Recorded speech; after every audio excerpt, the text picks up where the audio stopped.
Another fight is coming your way.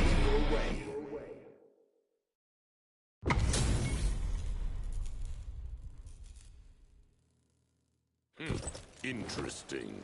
Big deal anymore. It's gonna be easy for you to handle it. This is not a long journey. We can do this. If Allah can guard me and safeguard me through that incredible journey, then this other journey that's on the horizon is not going to be a big deal. So now Allah Azza wa Jalla says, and even if they did kick you out, even if the people of Makkah did expel you, even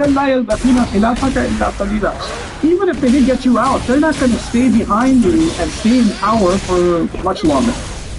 In other words, even if I let you go, and even if you leave the city of Makkah, it's pretty soon that you're going to be coming back. It's pretty soon that you're going to get victory again, which was completely unimaginable for Muslims who had no authority, no control, absolutely no respect in that society. They were the object of ridicule everywhere they turned. They themselves are taking the beating, and now they're being told, oh, don't worry, if you get kicked out of Makkah, you'll be coming back because they're not going to last. These Makkahs that are in control, they're not going to last. SubhanAllah. This is the picture that's painted for our Prophet ﷺ. But then in the middle of all of this, the subject changes. And this is where things get really interesting. The subject almost becomes a completely different one. How do you prepare for a journey? How do you prepare for a different transition?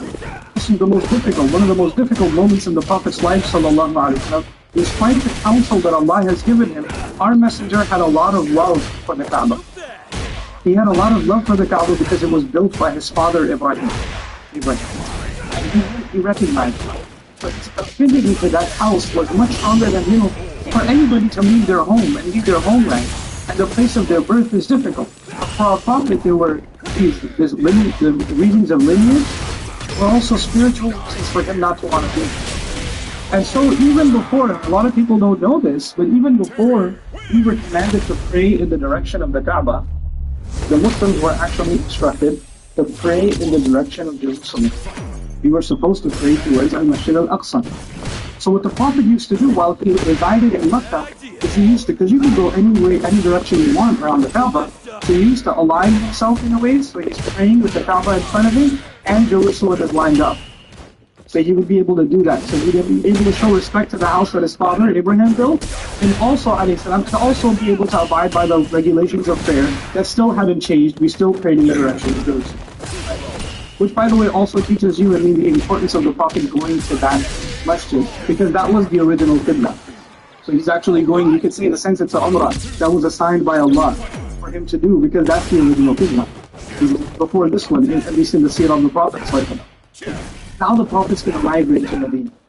So when he migrates to Medina, and if he wants, because he has to face Jerusalem again to pray, but this time if he's going to face Jerusalem, his back is going to be to Mecca. You can't line both of them up together anymore. Because Medina is on the way to Jerusalem. So if you're going to face it, your back is going to have to be towards Mecca, and that's what he's feeling. Even the fact that there are narrations about the Prophet turning to the Kaaba and crying, and talking to it, as he, like a mother that he's parting from. Sallallahu Alaihi Wasallam. This is a very, very painful journey for the Prophet. But and not only is it a painful journey, you should all know that this is also a dangerous journey. There are scouts from Mecca that are ready to, whose only assignment is to trace his steps, find him, and kill him. That's their job. They know that he's planning an escape, or this is the night that's come, or they're thinking he might have escaped, and they're going to scout him out and find him and kill him. And it got to the point where they were almost killed. That's going to be described much later on in the Quran, in Surah Al-Tawbah, that was revealed much later, when the scouts were virtually at their feet. And they're living in a ditch in the ground. It's nighttime, so it's just a matter of these guys looking down. If they look down, they'll find the Prophet and Abu Bakr hiding. They could see him. And that's the point where the Prophet was, given the revelation. Abu Bakr Siddiq was worried, and he said, the Prophet turned to him and said, "La tahzan inna Allaha ma'ana." Don't be sad, Allah is with us. Amazing that even at that point he didn't say, "Don't be afraid, Allah is with us." He said, "Don't be sad, Allah is with us." Abu Bakr wasn't afraid. He was just sad that if this happens, the truth will die here. The truth will no longer spread. That was a sadness that was killing him. not the fear of death. So no reason to say لا تخف إن الله معنا, but rather لا تحزن إن الله معنا. Don't be sad, Allah is with you. But in any case, this journey is going to be an extremely difficult one. It's an extremely sad one. It's an extremely painful one.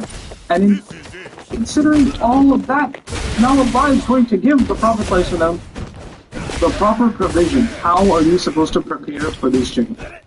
This is something Allah does all the time. When you prepare for a difficult journey, He gives instruction. For example, when you go to Hajj, Allah says, وَتَزَوَّدُوا خَيْرًا فَإِنَّ خَيْرَ الزَّادِ التَّقْوَى.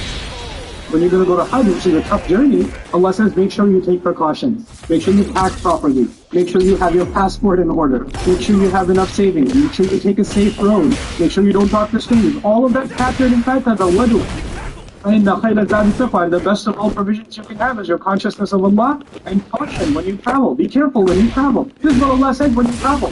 So how is Allah going to prepare the Prophet ﷺ for this journey? What does He say? You'd be surprised. He says, أَقِمِ الصَّلَاةَ لِدُلُوكِ الشَّمْسِ إِلَى غَسَقِ اللَّيْلِ وَقُرْآنَ الْفَجْرِ. He says, establish the prayer from the time the sun comes up to the time the night becomes really deep and dark, and especially the Qur'an of Fajr. The Qur'an of the Fajr prayer. You want to prepare for this journey? Pray. You want to prepare for this journey? See, and the Prophet's already committed to prayer. So it's not like this ayah came and now he started. It's now he's being told, in order to leave, now you're going to be disconnected from your people. You're going to be disconnected from your motherland. وَأَنْتَ حِلٌّ بِهَذَا الْبَلَدِ. This land that you're going to be leaving. But you know what? One connection will remain. That connection has to be strengthened like never before. That's the connection with Allah. And that ultimate connection, by the way, the Arabic word for connection is salah. Salah. Salah, which is prayer itself. So Allah is telling him, no matter how much you get severed from this place, you will never get severed from Allah. And of all those prayers, those 5 prayers, the one that will truly connect you to Allah is going to be the Qur'an of Fajr. He didn't even call it the prayer of Fajr. Notice he called it the Qur'an of Fajr, or Qur'an al-Fajr. Actually, Qur'an is not made idafa of for Arabic students. It's not made idafa of other than to al-Fajr. It's incredible. The word Qur'an in the Qur'an is never connected to anything in it the way it is to the word al-Fajr. It's a remarkable thing. So Allah is telling our Messenger sallallahu alaihi wasallam, especially that break of dawn, when darkness ends and light begins, at that time, that is the time to recite the Qur'an. Why is that significant? For many reasons. This was why I'll share a couple of them with you. The era between the departure of Jesus, or the Isa alayhi salam, and the coming of our Prophet sallallahu alayhi wasallam is this long period of darkness. It's like a night. And then finally the light of revelation came, which is like the morning. That's like the morning. The Qur'an recited at Fajr it symbolizes the end of the age of darkness and the beginning of revelation. The Prophet ﷺ is being told, even if you're going through the most darkest of times, though humanity was in much darker times, and this Qur'an came. So don't worry. When you commit to the Qur'an at Fajr time, no matter what dark times you're going through, light is on the horizon. Just like the light of the sun comes out, it is the light of revelation that will brighten you the rest of your life, the rest of your day. The Qur'an at Fajr. What an incredible statement for the Prophet ﷺ. Don't be depressed. Brighter days are ahead. Brightness is ahead. And the best way to prepare is Qur'an. He says, إِنَّ قُرْآنَ الْفَجْرِ كَانَ مَشْهُودًا. The Qur'an of Fajr has always been witnessed. The question is, who's witnessing? Qur'an of Mashhuda has always been witnessed. This is a different maf'ul, which suggests that there are those that are witnessing it, but the witnesses aren't mentioned. You know what that means? Allah is especially witness to the Qur'an recited at Fajr. He's also mentioning that there are angels whose only task is to witness the Qur'an recited at Fajr. So Imam Razi would go on to say, but in this ayah there's also an indication that believers should encourage each other to pray Fajr together so they can witness each other. So they can be, each of you becomes mashrood for the rest. You become shahidin wa mashrood. That's what happens. So this idea of the Qur'an preparing you at Fajr and preparing you for the migration that's coming.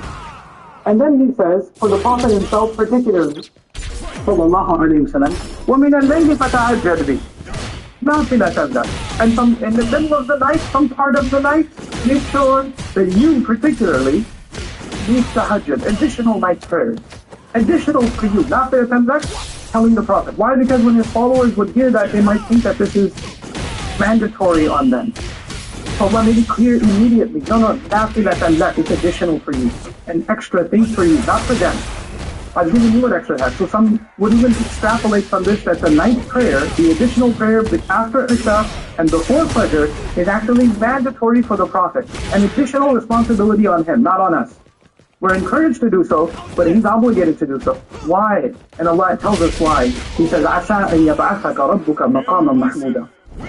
Perhaps your master is going to raise you and elevate you to a place, a station that is praised. Maqaman Mahmuda. I have a few minutes left, but I gotta get this out to you somehow. The Prophet ﷺ is being told that if you pray in the middle of the night, there's an optimistic chance that you are going to be placed on a praiseworthy station. Maqaman Mahmuda. This is not an accidental term. What does it mean, a praiseworthy station?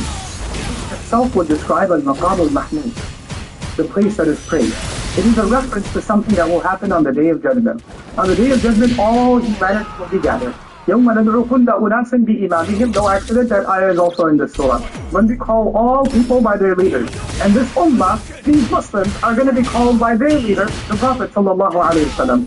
Nobody will be speaking on their behalf. لَا يَتَكَلَّمُونَ إِلَّا مَنْ أَذِنَ لَهُ الرَّحْمَنُ. Nobody will say a word except the one who Allah gives Ar-Rahman gives permission to. Allah gives permission to. And the only one He gives permission to on Judgment Day is the Prophet ﷺ. Humanity, all of it, the sea of humanity is in one field, and one man starts elevating above the rest. And everybody can see this one man rising. And then he's given permission to speak. And then he said, I will praise Allah with words of praise that I don't even know yet. That Allah will give me then that no one's ever heard before. And that's how the Prophet will start speaking to Allah on Judgment Day. That is the station worthy of praise. And so you appreciate what Allah says in the next ayah as I conclude. وَقُلْ جَاءَ الْحَقِّ وَزَهَقَ الْبَاطِلُ إِنَّ الْبَاطِلَ كَانَ زَهُوقًا. I just declare after that the truth has arrived and falsehood has dissipated. It's withered away. When you can do that, then don't worry about any falsehood that comes in your life. Anybody who gives you trouble. All of that will disappear if you can commit yourself to Allah. May Allah Azza wa Jalla make us of those who can truly hold on to Him. All of us falter, all of us have weaknesses. Some of us have very bad sleep habits. We don't get up for Fajr, or we barely get up for Fajr, or even when we pray Fajr, we're still sleeping.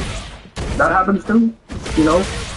May Allah make us of those who can better our sleeping habits and take advantage of the Qur'an of Fajr that can be witnessed, that can become our aid. And then one day we can additionally even stand in the middle of the night before Allah so He can take us out of whatever situation we're in and put us in a mutqan state.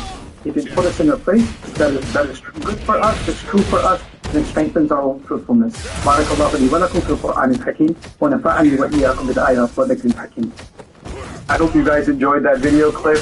My team and I have been working tirelessly to try to create as many resources for Muslims to give them first steps in understanding the Quran all the way to a point where they can have a deep, profound understanding of the Quran. We are students of the Quran ourselves.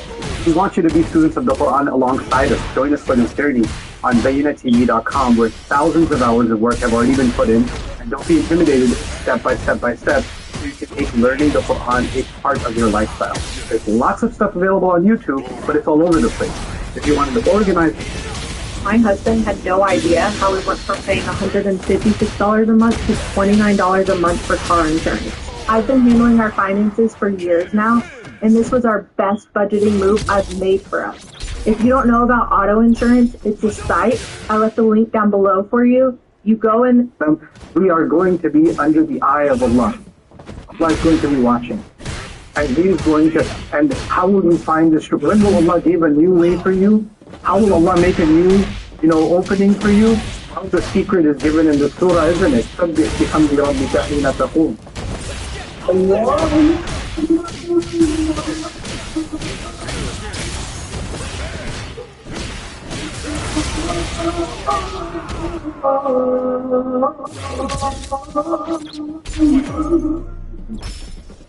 So what I'm going to start with is something that Musa alayhi salam and Nuh alayhi salam have in common. In the story of Musa alayhi salam and in the story of Nuh alayhi salam, you see two visual elements, two things that seem to be in common with each other. One of them is the sea, and the other one is the mountain. So in the story of Musa alayhi salam, we know that when Fir'aun was following him, Allah Azza wa Jal opened the sea, فَرَقْنَا بِكُمُ الْبَحْرِ. He opened the sea for Musa alayhi salam and the Israelites, and they went through, and Fir'aun gets drowned inside of the sea. We also know that in the story of Nuh alayhi salam, it's the only other story with flood or drowning is the punishment given to the disbelieving nation, and so the people who disbelieved in Nuh alayhi salam were drowned. In the beginning of the mission of Musa alayhi salam, Allah Azza wa Jal spoke to him on the mountain. The Arabic word for a mountain is either Jabal or Tur. Those are two words in the Quran used for the mountain. But regardless, Musa alayhi salam, Allah spoke to him on the mountain. And at the end of the journey of, or the, when Allah commanded Nuh alayhi salam to build his ship, to build the ark, after the flood was over, فَاسْتَوَتْ عَلَى الْجُودِ, the ship landed on top of the mountain. So the two visual elements that these two stories have in common are the sea and the mountain. Now one more thing as we get closer to the point. Allah has a very unique style of speaking in the Quran. So when He speaks about different stories of the prophets, He speaks in unique ways about each of them. But sometimes He uses very similar language in one story, and then you find the similar language again in a very different story. And something like that happens between Nuh alayhi salam and Musa alayhi salam. So I want to start with Musa alayhi salam. When Musa alayhi salam went up to the mountain, Allah tells us in Surah Taha that when he went up to the mountain, Allah told him, not only is He about to give him the revelation, وَلَقَدْ مَنَنَّا عَلَيْكَ مَرَّةً أُخْرَى. We had already done favors to you many times before this. Allah has been doing favors to Musa alayhi salam for a long time. And so He started reminding Musa alayhi salam, when your mother put you in the basket, when your sister was walking on the side of the river, when you were raised in the house of Fir'aun, when we reunited you with your mother, so her eyes could become cool, so she could find comfort again. I did you the favor of reuniting you with your mother. Then you killed someone, and you escaped, and we tried you in many ways. And so all of these different trials that he went through, Allah makes a list of all of them, and then at the end of all of them, the part of the plan was he will get married in Medina, and he will go in the desert and live there for a while. And then one time he will get lost in the desert, and he will see a fire on top of a mountain, and he goes and tries to see what, maybe he can get some directions there. This is where Allah was having this conversation with him, and He says to him some interesting things. He says, one of the things He says is, وَجِئْتَ عَلَىٰ قَدَرٍ يَا مُوسَى. You came here right on schedule. You came here exactly according to plan. So all the things you went through were part of my plan, so you could be here at this moment. But part of what Allah says to him also is, وَأَخْتَرْتُكَ لِنَفْسِي. I have chosen you for myself. And another really beautiful thing, the thing I want you to focus on now, is He says, وَلِتُفْنَعَ عَلَىٰ عَيْنِي. So you can be crafted, and I'll focus on the word tufna'a in a second, you can be crafted under my watch. Meaning, crafting, when somebody works with wood and they make a table, and when somebody works with metal and they make a sword, and in different kinds of works, you have to do craftsmanship, you have to have artistry, to cut the angles properly and to mold it properly. People use a lot of sunnah when they are making a pot, or when they're making utensils, right? So Allah is describing someone being crafted or designed. So Allah is telling Musa alayhi salam that all of those experiences you had were part of you being designed. So you know how in engineering there are stages of product development? You have to go through one design phase, and the next design phase, and the next design phase. It's like Musa alayhi salam's life was being engineered by Allah, and every part of the design, every one of those experiences was part of the design, so you could be ready for your real mission.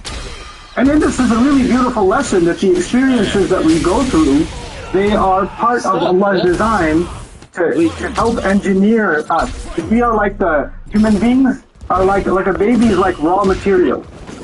right? It's like raw materials. And as Allah puts us through these experiences, actually each one of those experiences starts building our understanding, builds our maturity, builds our experience. Sometimes you develop strength by going through pain, right? Like this is just Allah's design. You know, athletes, for example, if they want to improve themselves, they have to push harder than their previous stamina to improve, right? And that's how they're being engineered to perform even better and better and better. So Allah says to him, وَلِتُصْنَعَ عَلَىٰ عَيْنِي. So you can be crafted, engineered even, under my watch. And I want you to remember this phrase, crafted under my watch. Now, I told you the connection, there's some sort of a connection between Musa alayhi salam and Nuh alayhi salam. And I told you about the mountain and the sea. The story of Musa alayhi salam and the mountain and the sea in the story of Nuh alayhi salam. So I told you that Musa alayhi salam said, Allah says to him, you will be crafted, so you can be crafted under my watch. And then you find a similar phrase in the story of Nuh alayhi salam. When you look at the story of Nuh alayhi salam and Allah told him to build this ship, it was a strange instruction because there was no water anywhere nearby. Why am I building a ship? And nobody even knows how to build a ship. Nobody, because they're not a people that live next to the sea, so they have no reason to know how to build a ship. So Allah gives him wahi and He says, وَاصْنَعِ الْفُلْكَ بِأَعْيُنِنَا. Engineer the ship under our watch.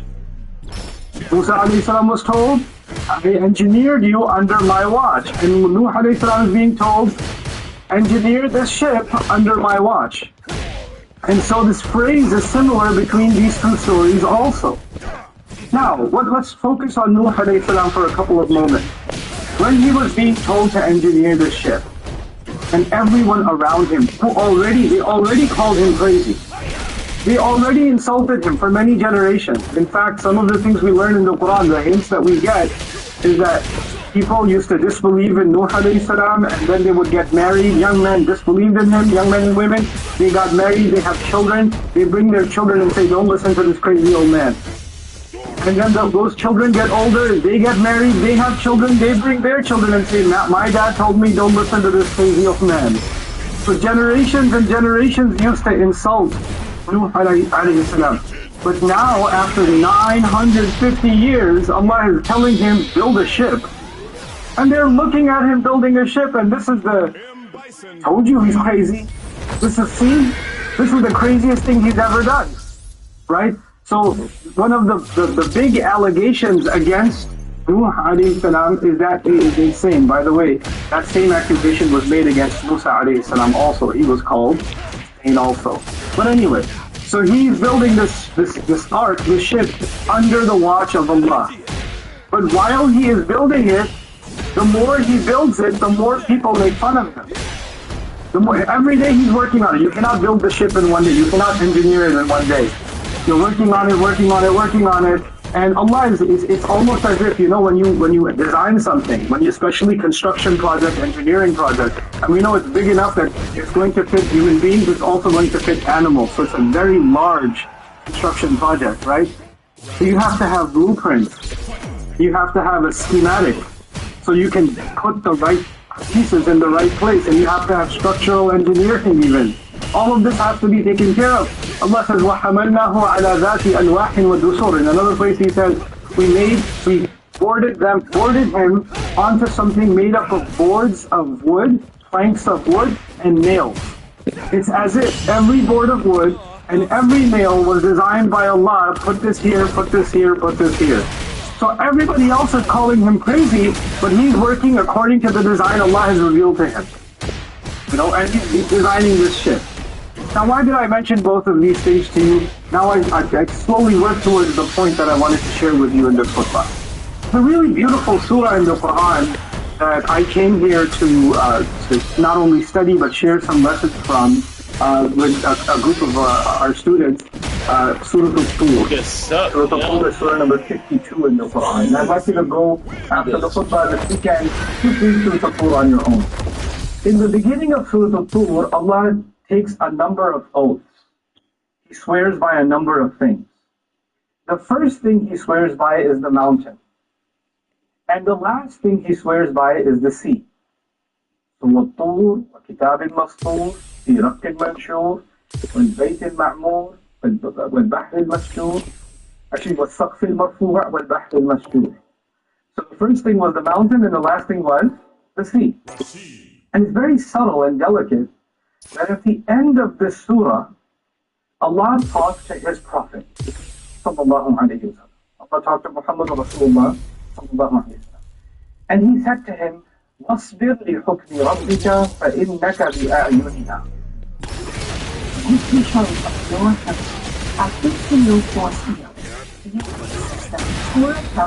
Temperature is higher than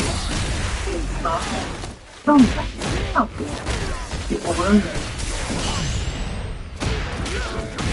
Make this a summer to share. One of our capable SUVs.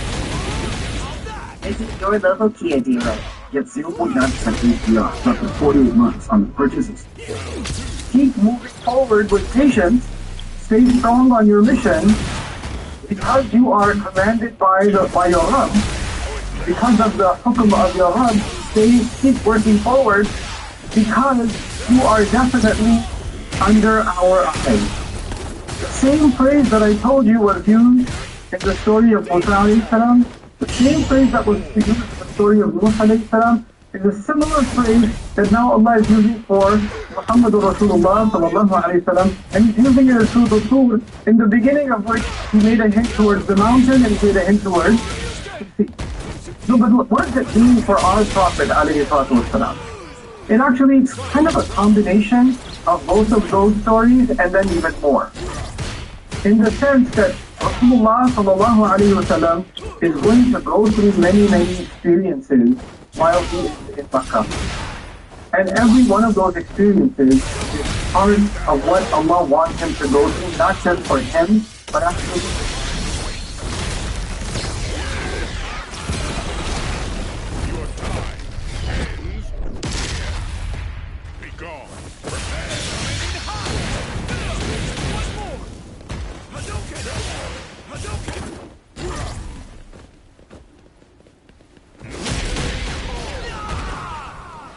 Bison wins! Round one. Fight! Too slow.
Bison wins! Round one. Fight! Hadouken! Hadouken! That's it! This is it!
Another fight is coming your way.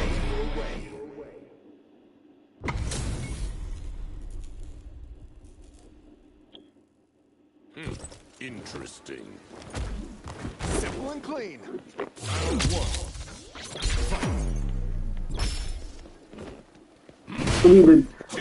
The lessons for all of the Ummah until Judgment Day are being designed by the experiences that our Prophet is going through, sallallahu alaihi wasallam. If we contemplate that for a little bit, that's a very powerful lesson. What is that lesson? Every surah of the Quran that we recite so beautifully, our Quran, memorize them and we enjoy them, reciting them in the prayer. When those surahs were given to the Prophet sallallahu alaihi wasallam, when he would recite them, people would call him crazy. People would insult him. And he had to go through those experiences so that 1,500 years later, you and I can recite those same surahs. Understand? So Allah put him through that because actually he had to go through that so one day we can value what we're reciting. So one of the things that every Muslim, myself and yourself, should be aware of is the words of Allah that we get to recite. They're not cheap. It was a big sacrifice that had to be made, and the Rasul ﷺ was being crafted and his mission was being designed by Allah with a lot of pain so that one day we can have the convenience of having access to the word of Allah.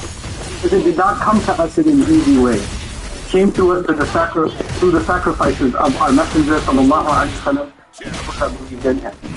The other thing is that in both of those stories, especially in the story of Nuh alayhi salam, Allah Azza wa Jal told Nuh alayhi salam to build this ship. But why was he telling him to build the ship? Because the adab of Allah is very close. The adab of Allah is very close. So two things are getting closer. So two things are increasing. One, the time they have left, and the state of emergency is increasing. Two, the way they make fun of him is also increasing. And as the Prophet ﷺ was making his da'wah and he was sharing the Quran with the people of Makkah, their aggressiveness towards him was also increasing. And the more their aggressiveness was increasing, the time for Hijrah was also coming closer and closer. The time to leave Makkah was coming closer and closer. When he has to leave Makkah, the moment he will leave Makkah, the new chapter will begin, and that new chapter is not just the life in Medina, it's the chapter of adab, punishment, for the people of Makkah. And the first episode of that punishment was Badr. The second episode was Uhud, and so on and so forth. Right? The punishment, the phase of da'wah is over, now Allah's punishments will begin for them. And Rasulullah sallallahu alayhi wa sallam is being told, وَاصْبِرْ لِحُكْمِ رَبِّكَ فَإِنَّكَ بِأَعْيُنِنَا. Stay committed to your mission, no matter what people are saying to you, no matter how much they call you crazy, whatever insults they give you. Keep moving forward, don't back down, because every step you take is being designed by us. Every single step you take is being designed by us. What Allah does in this surah, He tells the Prophet ﷺ to make tasbih. As you get to the end of the surah, the Prophet ﷺ is being told, keep doing tasbih of Allah until idbarul nujum. Meaning, do tasbih of Allah in the night time also, until the stars begin to disappear. Meaning Fajr time. Yeah? And this is a very important image. Because the image of doing tasbih of Allah in the night is actually like his mission. He is calling to Allah, describing the perfection of Allah, sharing the word of Allah, and around him is the darkness of kufr, darkness of shirk, like the darkness of the night. And soon that situation is about to change. There's new light that's coming, right? So in it there's a subtle hint that things are about to change until the hukm of Allah comes. Until then you keep doing this. وَاصْبِرْ لِحُكْمِ رَبِّكَ. Until then you keep working. But soon I will give you a new hukm, a new rule, and that rule will be to make hijrah, and you'll have to go. But what does that mean for you and me?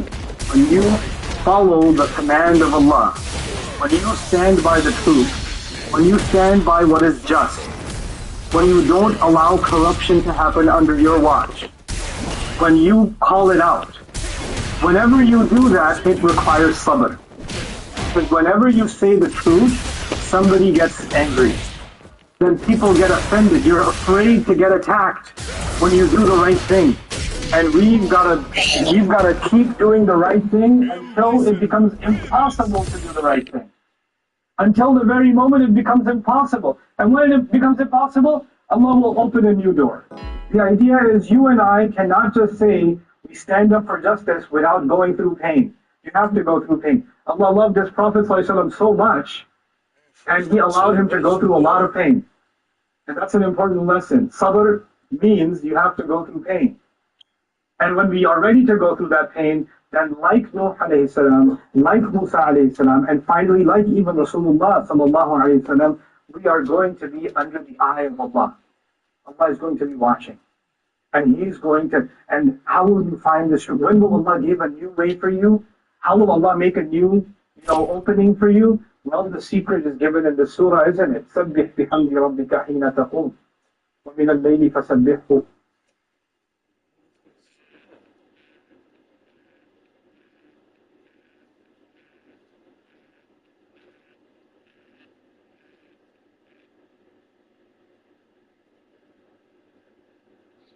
Sorry.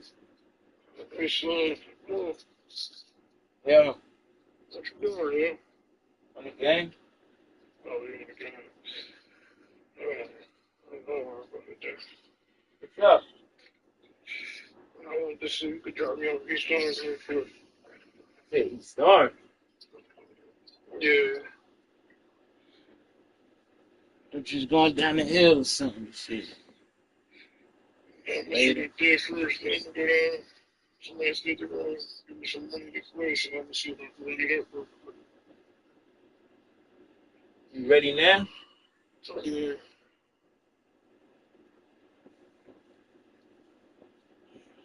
Alright. I'm about to come around. Huh? You walk? Alright.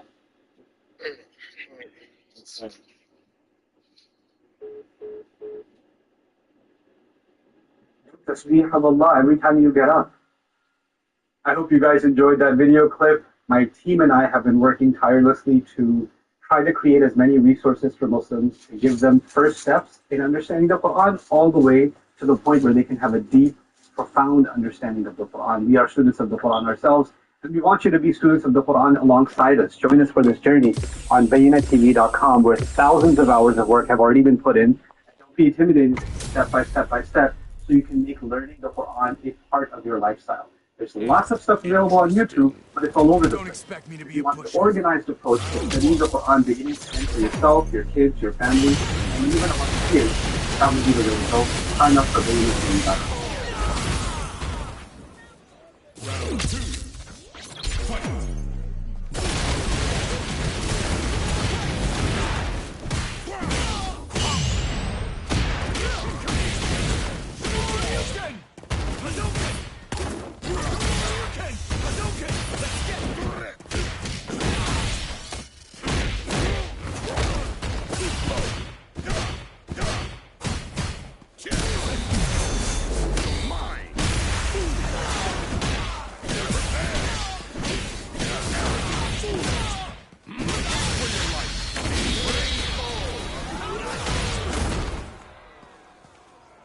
Bison wins!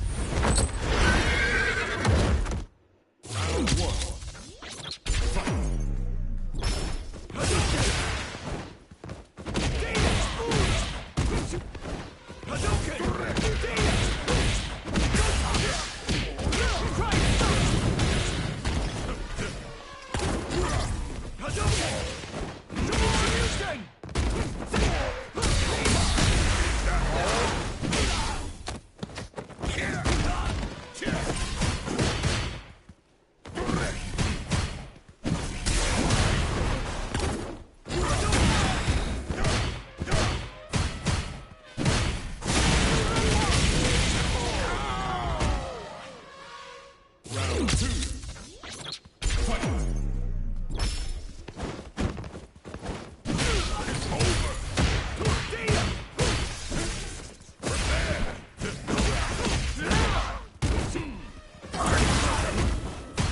السلام عليكم ورحمة الله وبركاته. الحمد لله رب العالمين الرحمن الرحيم مالك يوم الدين، وأشهد أن لا إله إلا الله وحده لا شريك له ولي الصالحين، وأشهد أن محمدا عبده. السلام عليكم ورحمة الله وبركاته. الحمد لله رب العالمين الرحمن الرحيم مالك يوم الدين، وأشهد أن لا إله إلا الله وحده لا شريك له ولي الصالحين، وأشهد أن محمدا عبده ورسوله والداعي إلى صراط مستقيم، صلى الله وسلم وبارك عليه وعلى آله وصحبه ومن سار على نهجه واختفى أجره ليوم الدين. أما بعد، أعتقد الله تبارك وتعالى أن كان كيف بقاء مسجد محمد صلى الله عليه وعلى آله وصحبه وسلم. أيها الأخوة والأخوات، الله تبارك وتعالى in the Quran, He tells us that the believer he is tested. The believer those who test Father who was created in that state. Where Allah تبارك وتعالى says, ألف لام ميم أحسب أن يقولوا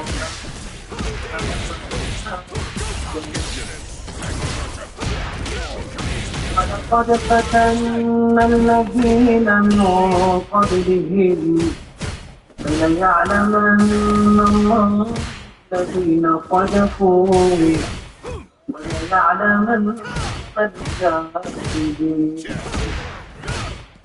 أم حسب الذين يعملون السيئات أن يسبقونا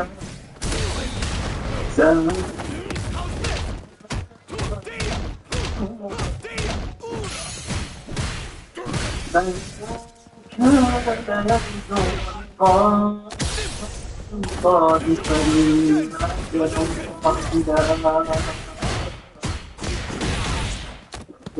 فليعمل قصدا جاهد فإنما يجاهد لنفسه إن الله غني عن العالمين. Allah Azza wa Jalla says what? He says that He matters mankind with those who say they believe. And they think that they can say they believe and they will not practice it wrong. Certainly they have practiced those who come before them, so that Allah Ta'ala can know those who are truthful in their faith, those who are truthful and sincere in their faith, they become clear and apparent.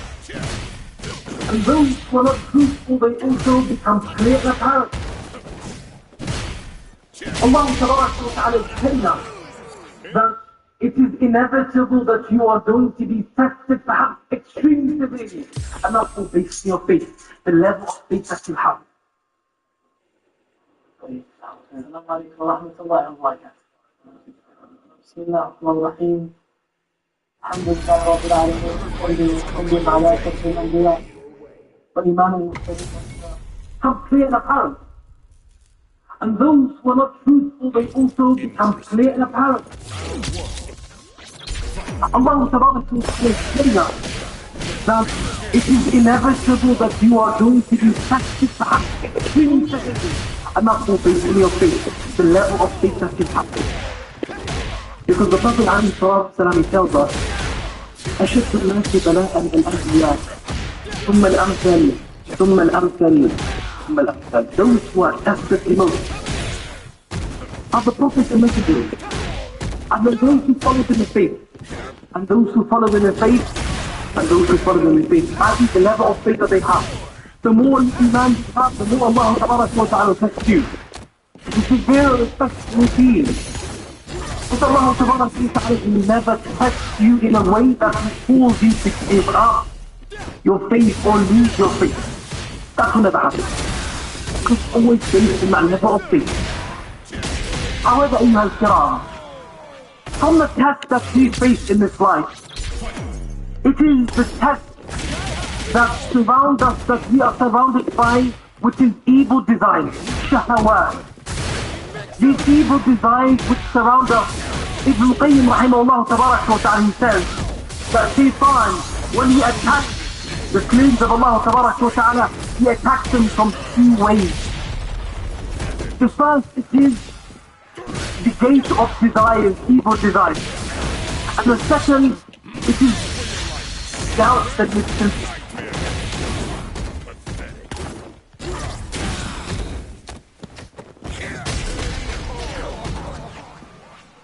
M. Bison wins. Round one. Fight. Sky high. Too slow.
M. Bison wins.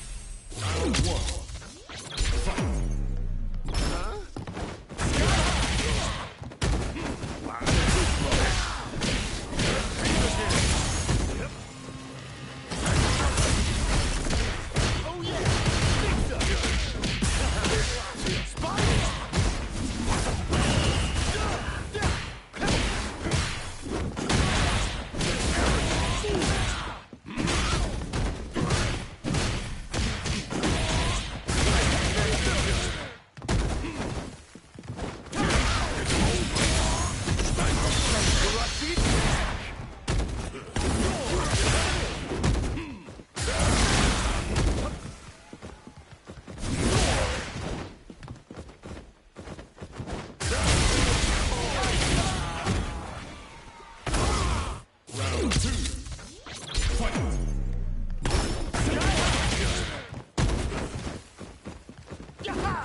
M. Bison wins!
Bison.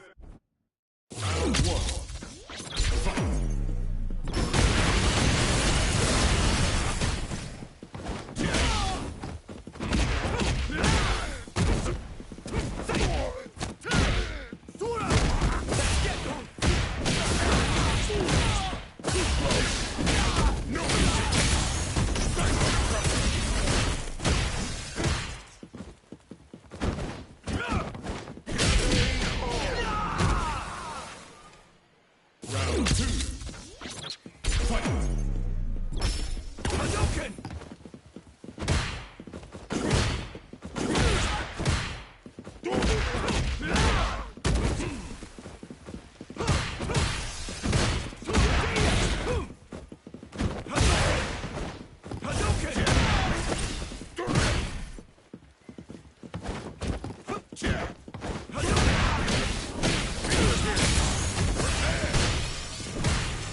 Bison wins!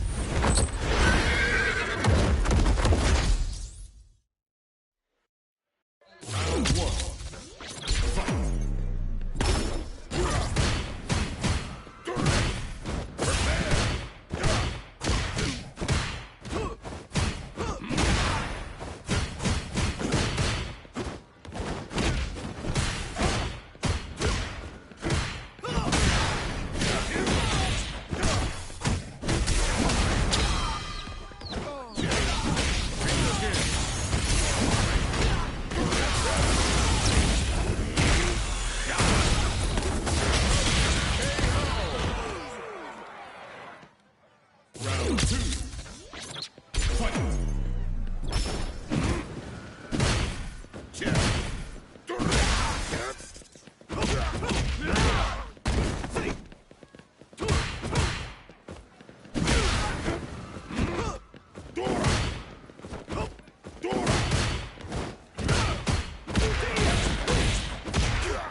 Round one.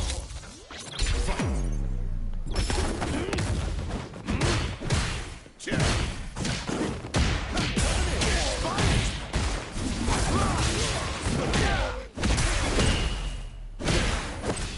This is it.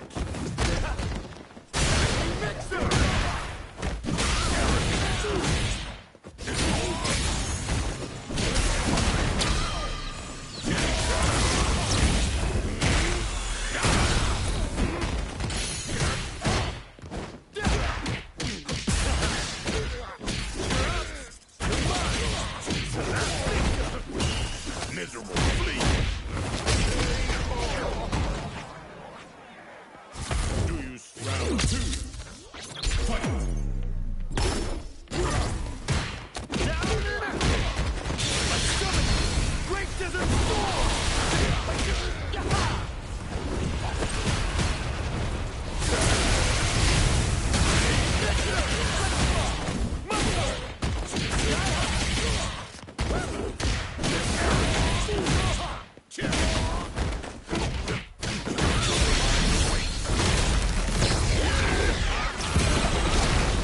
Your time ends here. Be gone.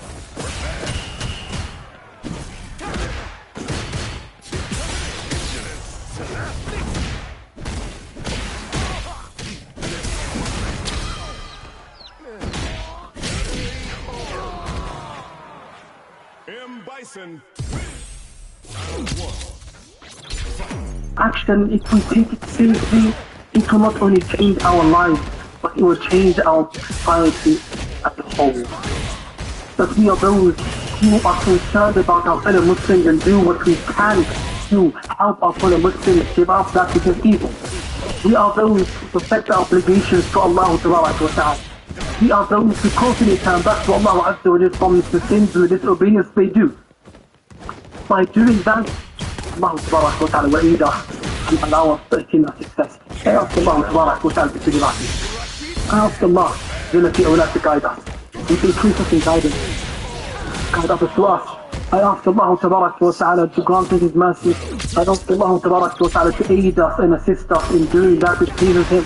I ask Allah to make us from those who hear this speech and follow the best of it. I ask Allah Ta'ala to make us from those who strive to do that which pleases Him. I ask Allah Ta'ala to grant us taqwa and to accept our deeds and to grant us sincerity in our statements and actions. I ask Allah Ta'ala to keep us steadfast upon His religion and to make us from those who are dutiful to their parents. I ask Allah Ta'ala to forgive us and our parents and to have mercy upon us and our parents. And I ask Allah Ta'ala, just like He gathered us here this afternoon, or this morning I should say, that He gathers us all in Jannah Firdaus al-A'la. Before I go, I have one message that I want to end with. This message, this is not from me, but it's from my mother. My mother, she requested, because we great gathering here, large gathering, that you all make dua for her. She's slightly unwell. But Allah Ta'ala grant her shifa. And the Prophet ﷺ says that no large gathering makes dua, may say Ameen, except that Allah Ta'ala responds to the dua. I ask Allah Ta'ala to grant her quick recovery, to grant her shifa. And I ask Allah Ta'ala to uplift from her this illness. I ask Allah Ta'ala to make it, which has afflicted her, expiation for her sins. And I ask Allah Ta'ala to cure all the sick amongst the Muslims and to grant all the speedy recovery. And I ask Allah Ta'ala to grant them all patience. إنه ذلك القادر عليه. وصلى الله وسلم وبارك على نبينا محمد وعلى آله وصحبه أجمعين والحمد لله رب العالمين والسلام عليكم ورحمة الله وبركاته. In walking, Yahya Rabi talking about time to change, and this is specifically for the youth. Time to change. Before doing that, big round of applause, please.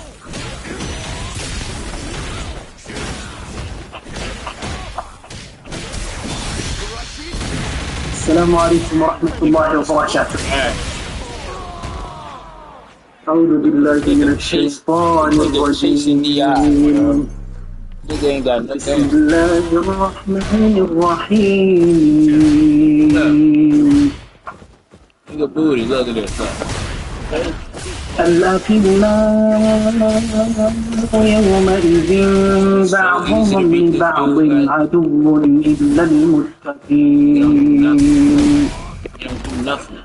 يا عباد لا خوف عليكم اليوم ولا أنتم تحزنون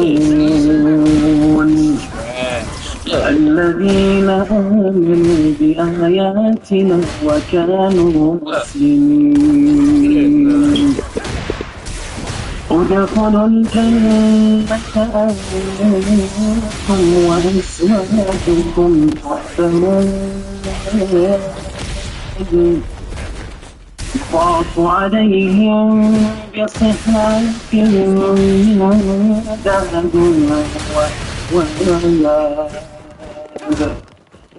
وفيها ما تشتهي الأنفس وتلذ الأعين وأنتم فيها خالدون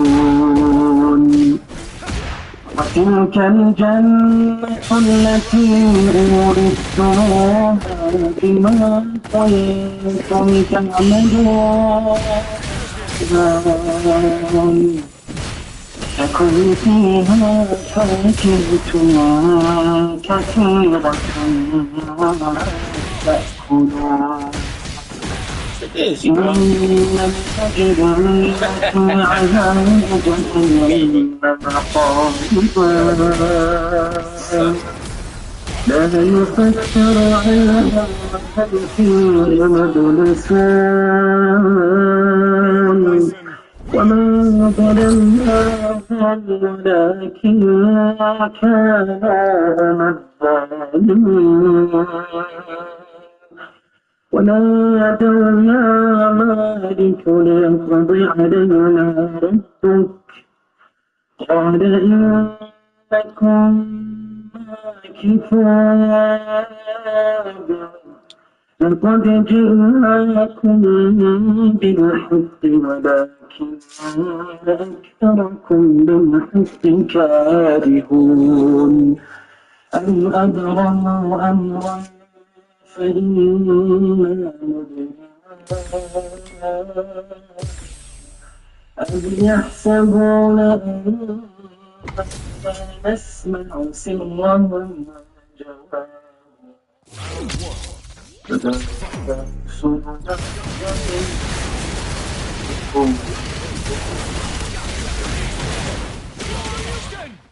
بسم الله الرحمن الرحيم الحمد لله رب العالمين وأصلي وأسلم على أشرف الأنبياء وإمام المرسلين نبينا وحبيبنا وقائدنا وقرة أعيننا محمد بن عبد الله عليه وعلى آله الطيبين وأصحابه الغر الذين أفضل After praising Allah جل في علاه صلى الله عليه وعلى آله وصحبه وسلم تسليما.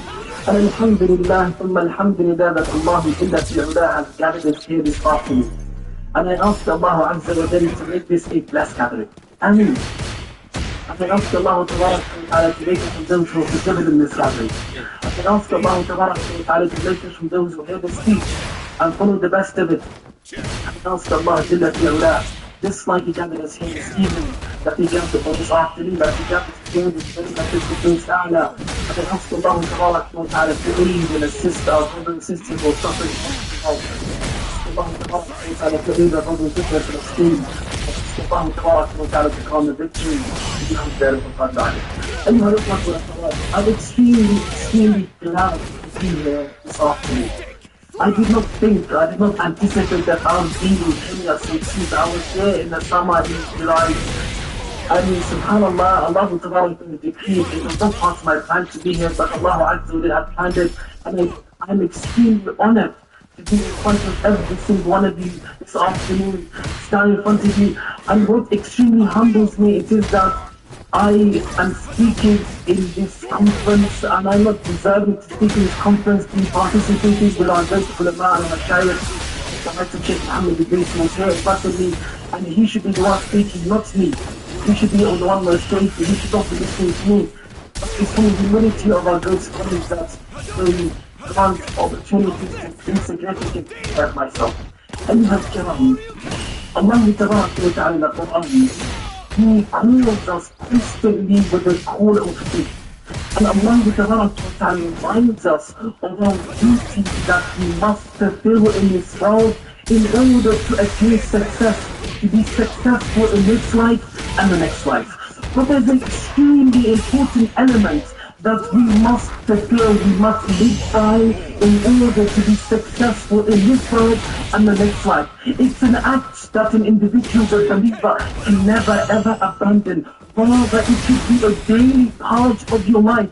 Rather, it should occur numerous times in your day, because without it, you will not be able to fulfill the purpose of life. Now, one may be asking themselves, what is this matter that you're referring to? What could it be? This is an act of worship that Ibn Qayyim alayhi rahmatullah, he says that the act of worship of a believer, he constantly must engage in order to be successful and in order to fulfill these other duties to Allah Ta'ala. And that is repentance. Return back to Allah. Seek forgiveness from Allah Ta'ala.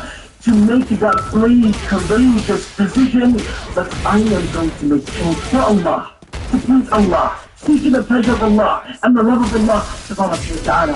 That's what Allah calls us to. Ya ayyuha alladhina amanu ila Allah, ila Allah tawbatan nasuha, asa rabbukum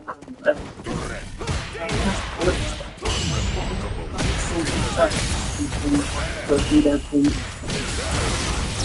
ومدخلكم جنات تجري تحتها الأنهار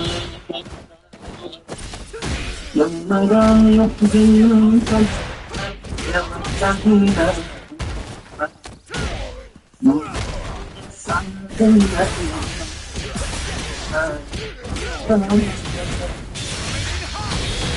يقولون ربنا اتمم لنا ربنا على كل شيء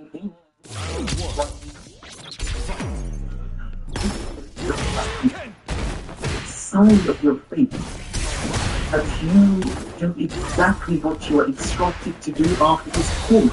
Allah is perfect to Allah. Sincerely. وتوبوا إلى الله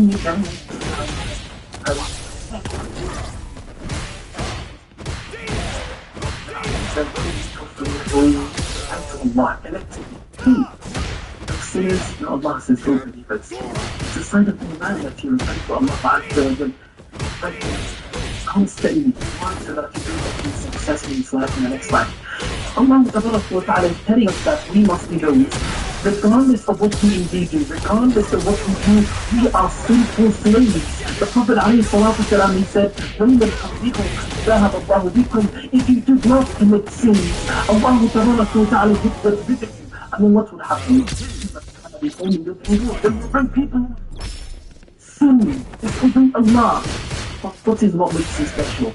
We seek the gifts of Allah Ta'ala and Allah Ta'ala will forgive them. That is what makes us slaves of Allah Ta'ala and loves. Situation. Have a picture of this in your head. Say our message alayhi. He was approached by a woman. This woman, she came to the Prophet alayhi, and then she said to him, Ya Rasulullah, I have fornicated, I have committed zina. Prophet alayhi, as soon as he heard this, he turned away from her. He was hoping that she would leave and she would repent to her Allah Azza wa Jalla. But then she said again, Ya Rasulullah, I have fornicated, I have committed zina. She's insisting. Prophet alayhi turned away from her again. He's hoping that you take the chance that she will turn away. Why? Because the consequences of her admitting this are severe. It is capital punishment. The Prophet ﷺ turns away from her again. She does it a third time. And then when she insists, the Prophet ﷺ, he turns away from her. And then she says, I have evidence, Ya Rasulullah, I am pregnant.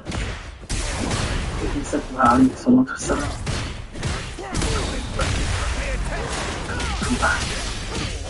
the pregnancy is 9 months. a long period of time. A person can change their time during this time. It's a long period of time. She goes away for all those months. And then she comes back 9 months later with the child and she said, Ya Rasulullah, I have given birth. Purify me. Tahir me. And the Prophet ﷺ, he tells her, go breastfeed the child. Breastfeeding the child maximum 2 years. Altogether, she's gone for almost 3 years. 2 years later, she comes back to the Prophet ﷺ with the child holding a piece of bread in his hand. She says, Ya Rasulullah, purify me. What was this woman experiencing? What was she feeling inside that caused her to constantly remember the sin that she committed, that she could not let it go, that she insisted that she must be purified from it in this world because she fears the punishment of Allah Azza wa hereafter. She's conscious of Allah Azza wa Jal. She venerates Allah Tabarak wa Ta'ala in her heart. Therefore, she could not let it slide. She could not let it go. She comes back regardless because she knows what is eating from her hereafter. If she does not sincerely repent from this sin was eating her inside. It was a flame that was burning inside that she could never forget, no matter how long she was gone. She came back. She insisted that she purified. Then the capital punishment was given to her. She doesn't. And that's precisely a statement that Ibn Qayyim rahimahullah azza wa says. When you first hear this statement, you would find it strange. But when you speak it in English, you understand it. He says, rahimahullah, that there are certain slaves of Allah Ta'ala who will be admitted into paradise due to a sin that they committed.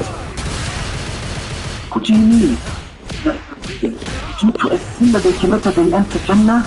Yes. And he said that there will be certain individuals that will be admitted into the hellfire due to a good deed that they did. Why? He explains and he says that this person who committed this sin after he committed it, he felt regret, he felt guilt, and he constantly remembered it, and he called him to return to Allah and to change his ways, and he motivated him and pushed him to better, and due to him initially committing that sin, he completely transformed his life, and he will enter paradise. And as for the other one, who did a good deed, it caused him to have some amazement, to become arrogant, to have the illness of the heart, to turn away from Allah, do that which angers Allah Ta'ala, which caused him to enter the hellfire. That nothing is how you end your life. How you end your life in the life of Allah Ta'ala. It's not necessarily how you started it. Or if I'm taking that brave step that I'm going to change. I'm going to change my salah today. My prayers are going to get better. If I do not observe the 5 daily prayers on time, I'm going to start doing that today. Every single one of us has things that we struggle with. Because the Prophet ﷺ, he said, there is no belief slave of Allah except that he has a sin that he constantly falls into at least one. That's why we need to constantly turn back to Allah Azza wa Jalla, return to Allah Tabarak wa Ta'ala. Shaykh al-Islam Ibn Taymiyyah, alayhi rahmatullah, he has a very interesting statement that he says. He says that we have 2 statements in the Quran, 2 terms that we use now. We have 4 that we use repentance. We have to istighfar, which is seeking forgiveness from Allah Tabarak wa Ta'ala. Now, what's the difference between the two? More that it is that you repent to Allah, and that necessitates that you must give up the sin. You must abandon the sin.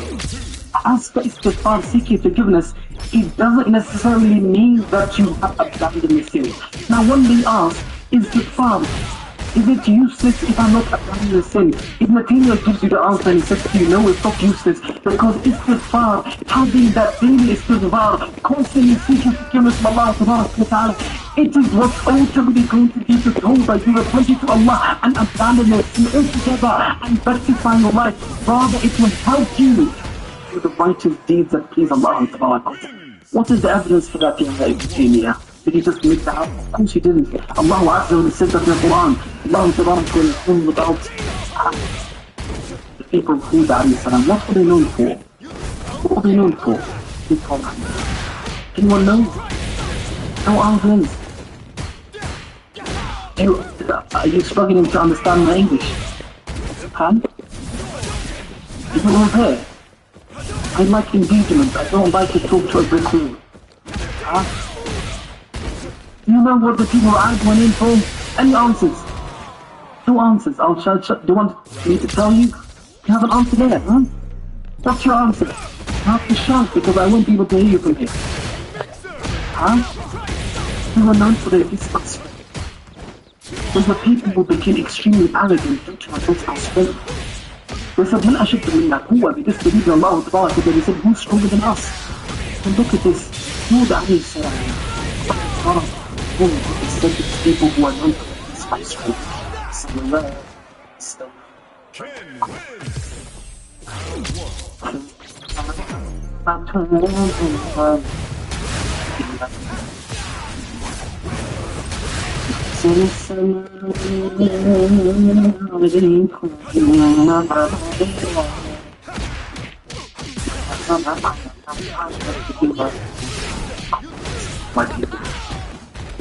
Seek forgiveness from Allah تبارك وتعالى.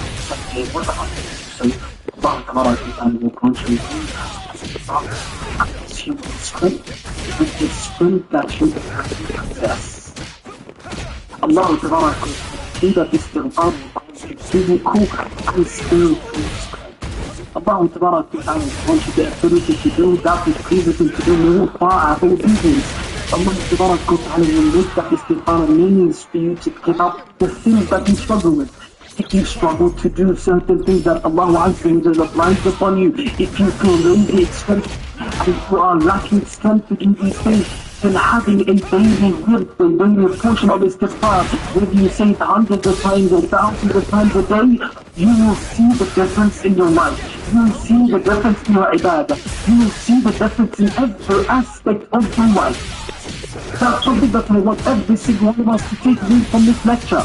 If that's the only thing that I take away, we are successful, inshaAllah ta'ala. Now notice something, after you finish salah, the first thing that we do, it is that we say astaghfirullah. After the Hujjaj, they finish Hajj, or they finish the great day of Arafah, and they go to Muzdalifah, what they are commanded to do, Allah Azza wa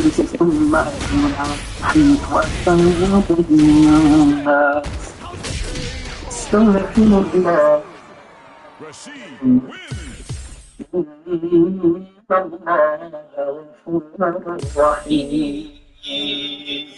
Allah tells him to go towards the direction and to see the good of Allah. And what sees? The whole day they were calling upon Allah. They were doing that which pleases Allah Ta'ala on the greatest day of the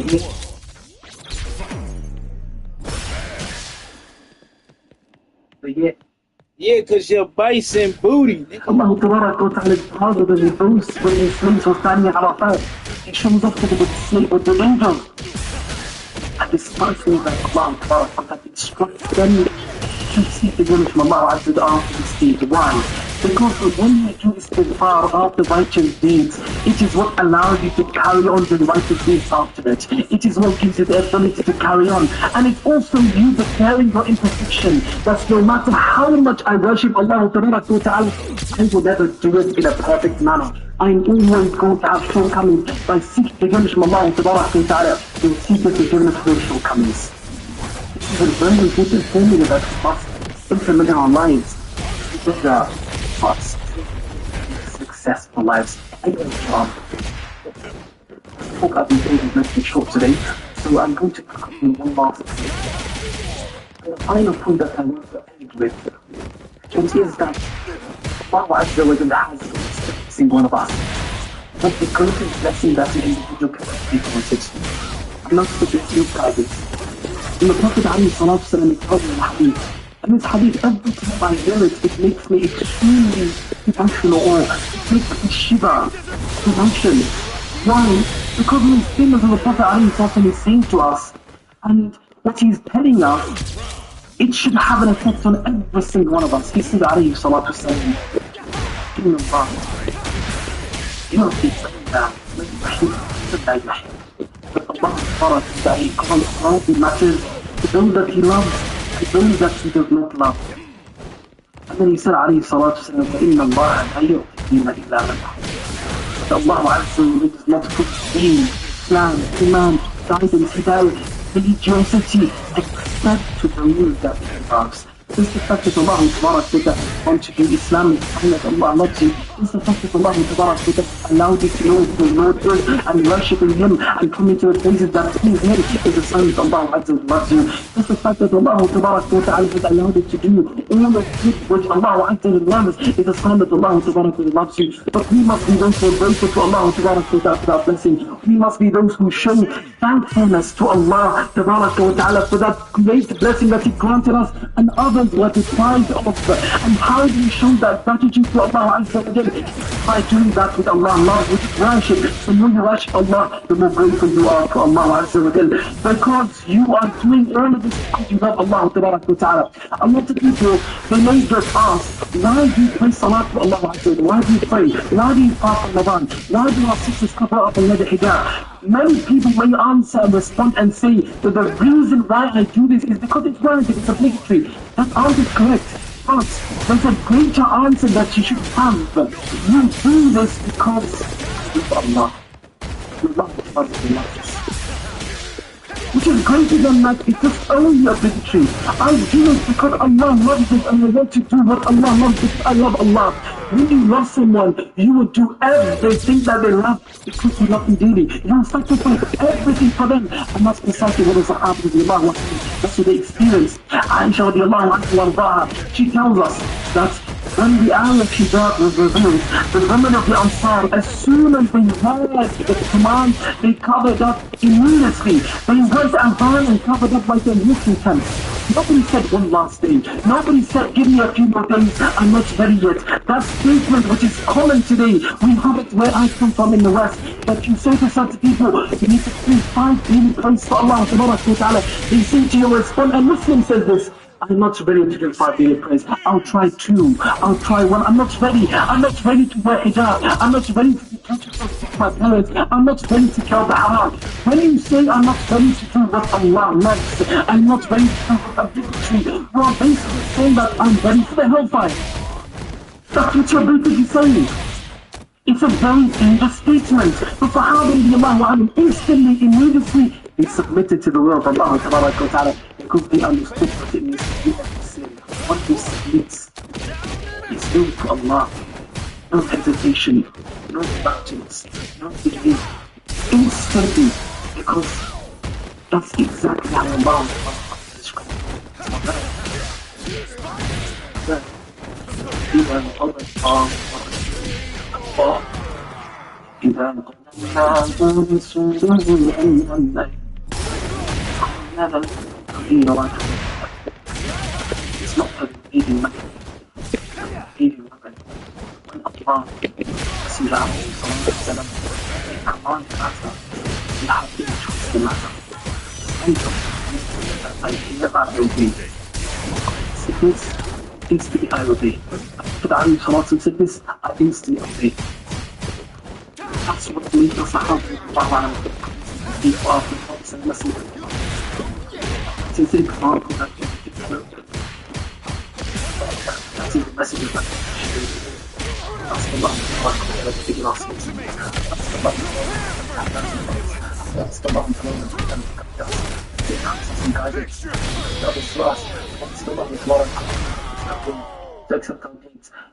Allah didn't feel that to make us from those against the best and ask Allah subhanahu wa ta'ala, he gathered us here this afternoon, that he gathered us all in Jannah with our parents and our loved ones, all those who have rights upon us, without any previous punishment or any difficult account.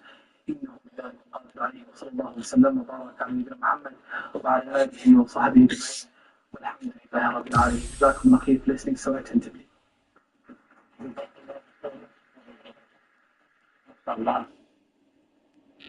lecture English الشيخ مريم هذا لندن بس ما قلنا هذا English هنا كله يستان محاضرة ديار موتين يا ما شاء الله شيخنا الشيخ محمد شيخ عثمان جزاك الله خير وبارك الله فيك. If you are ready for English lecture, it's an honor that inshallah Sheikh Yahya Rabi is with us from London. Yahya Rabi, who you saw from the social media, right? if you watch good things like Mahadara and all the English great lectures, and you go to Instagram, you will see Yahya Rabi smiling. MashaAllah. MashaAllah. ولقد آتيناك كتابا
M. Bison wins.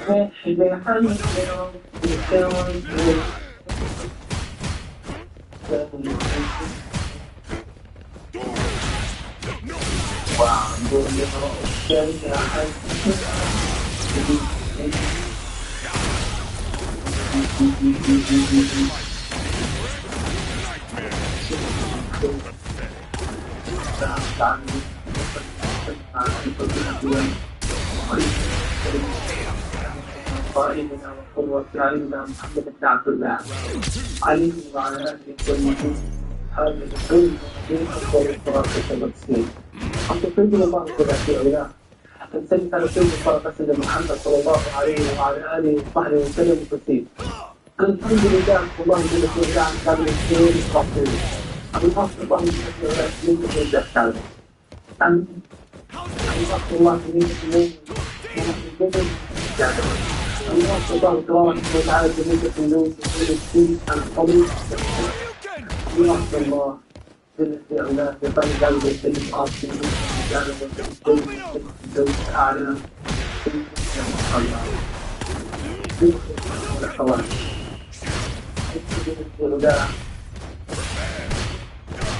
قد كنت لم تكن Allah kita tidak kau sendiri kita ini bukan sesuatu yang terlalu sulit. Aku tidak tahu. Aku tahu Taala ini kau tidak berjanji. He wants to Taala to be grateful to Him for the blessings that He has granted us. And that gratitude of Allah because He wants from us it means that we worship Him and that we increase our worship. The new worship of Allah is to Allah. Allah Ta'ala. I'm grateful to Allah Azza wa Jalla. They are grateful to Allah Ta'ala.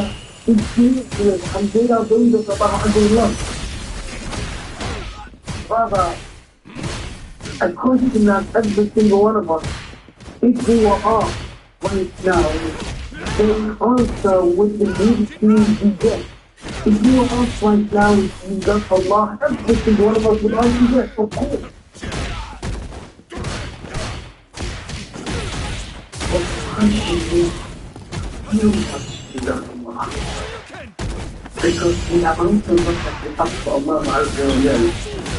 It's evident in what actions. It's evident in what you say. It's evident in what you do. It's what you say. Action is following. How do I proclaim and show my love for Allah Azza wa Jal? It is the grace of Allah Azza wa Jal. But what seems that is that have I gone out of my way to actually find out if Allah loves? Do I know what Allah loves? Do I know the type of people that Allah loves?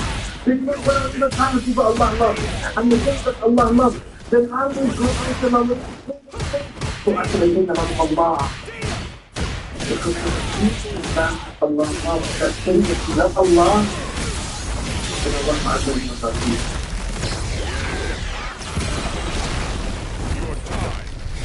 عليه الصلاة والسلام يقول في حديث أبي هريرة رضي الله عنه إن اسم الله بنفسه الله سبحانه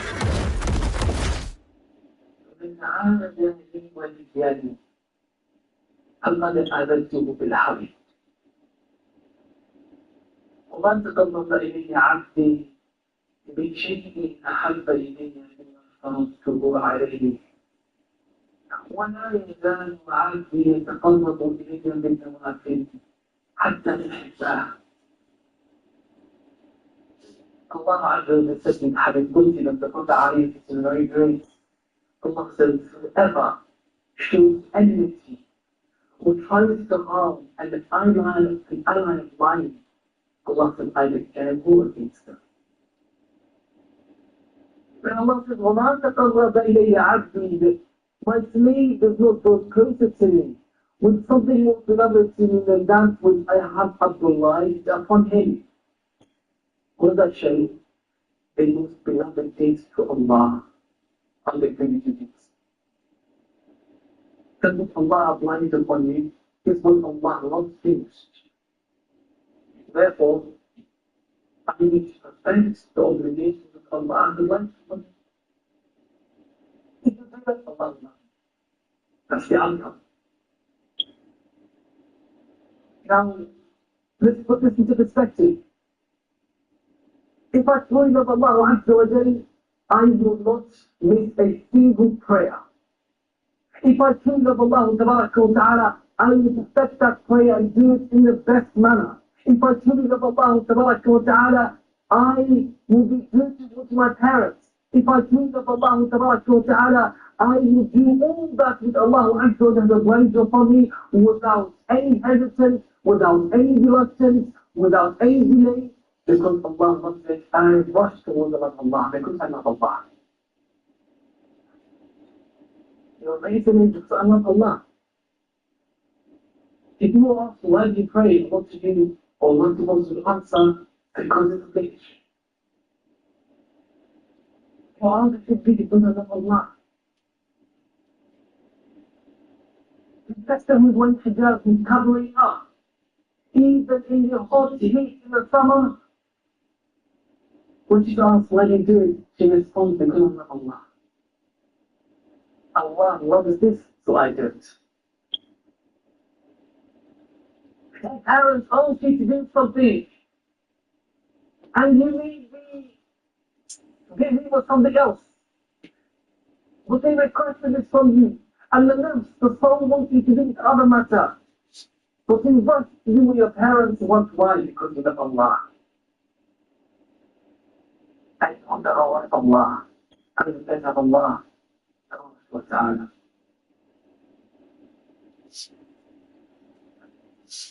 The fast of Allah, believe the food and drink which is dear to you. It's easy of Allah. We make the things that Allah Azza wa Jalla prohibited, but angered Allah because of them.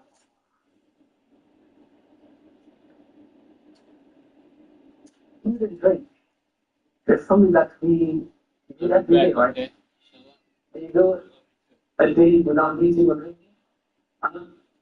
Do you? You don't. Every single day, you have to eat, you have to drink.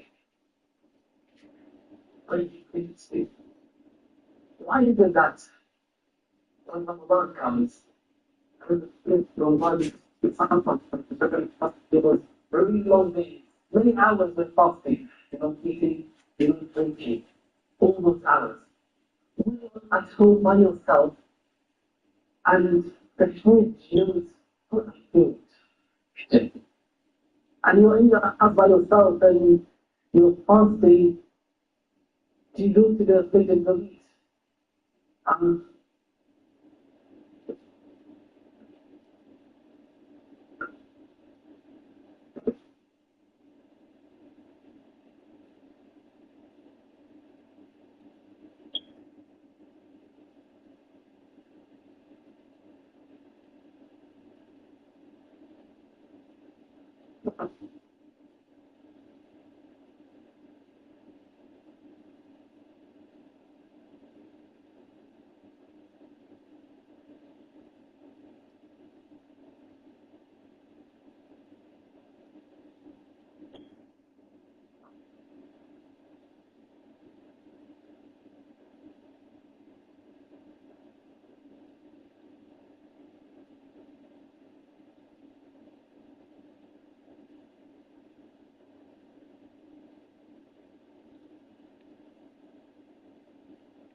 Custom room.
Arcade Online.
What?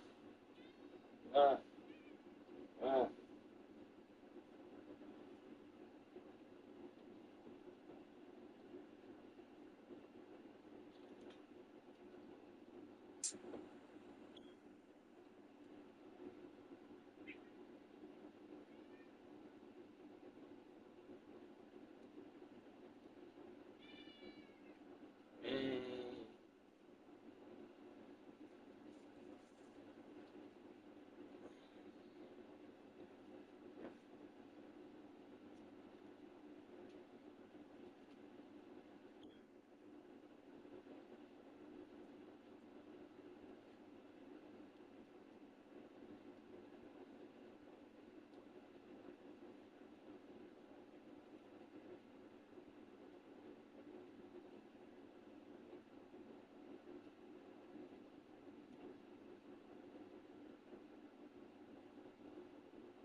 Series.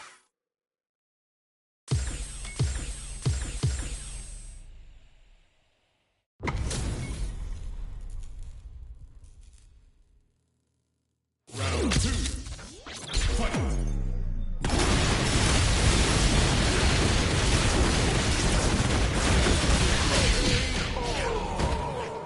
M. Bison. Round 1. Fight.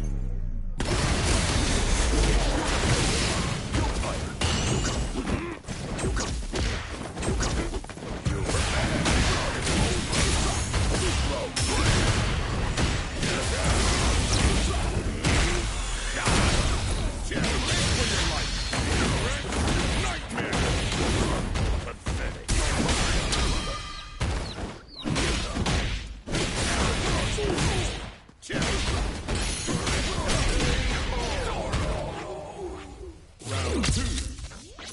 Fight. Miserable flea.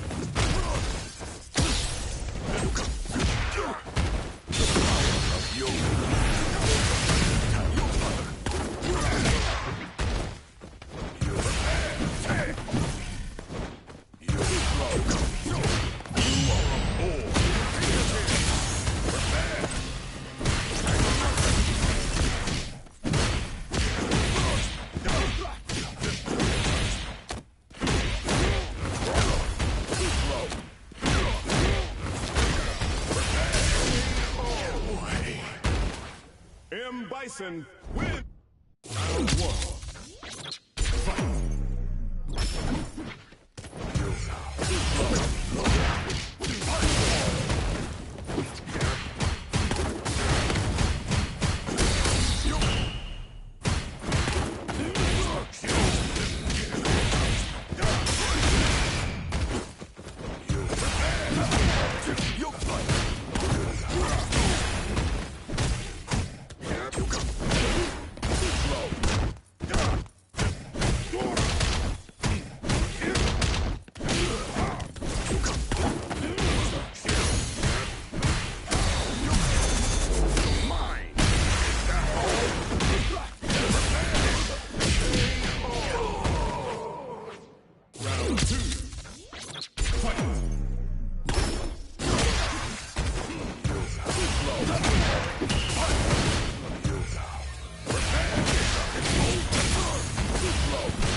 Into round one. Fight.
Bison wins!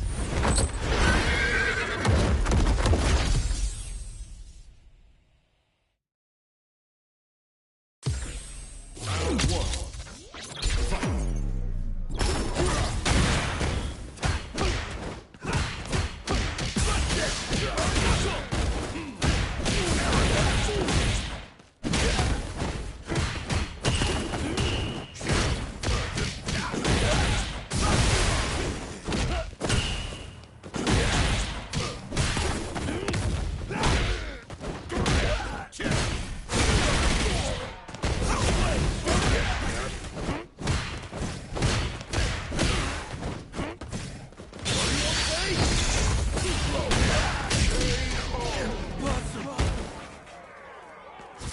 Round two. Fight!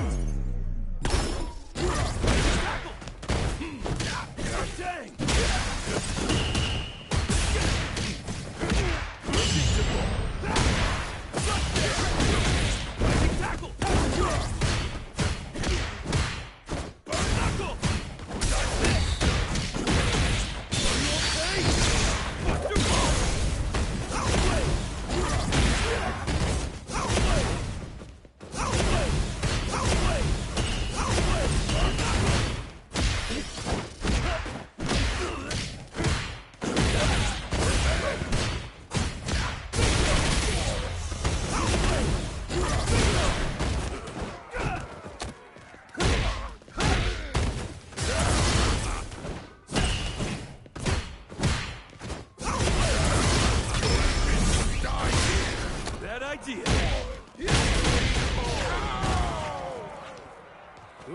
Final round. Fight!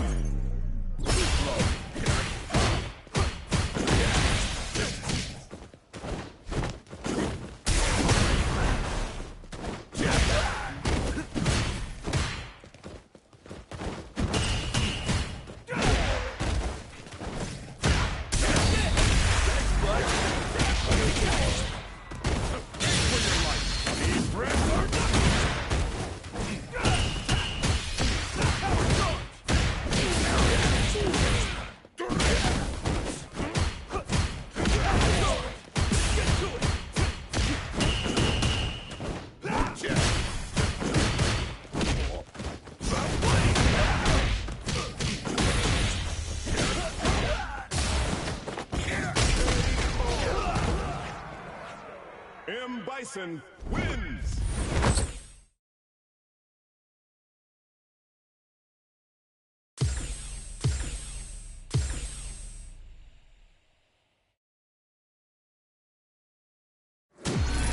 Another fight is coming your way.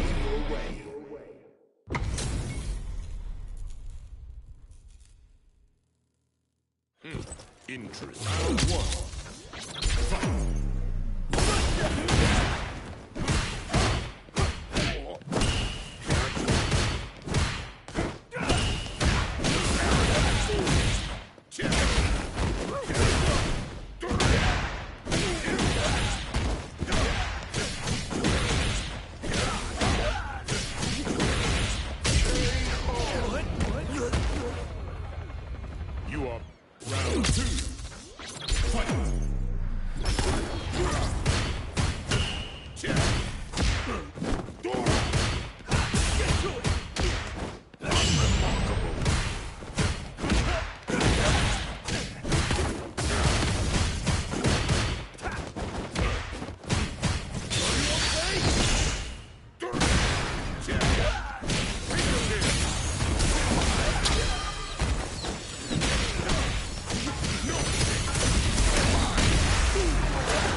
wins. Round one.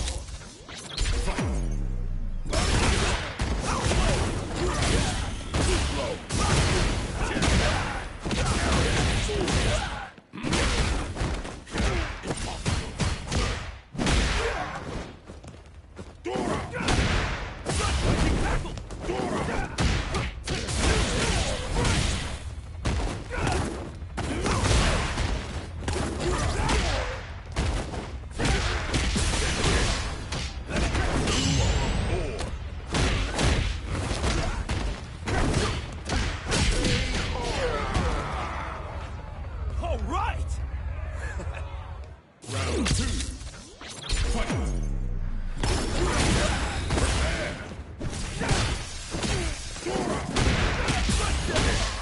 You messed up!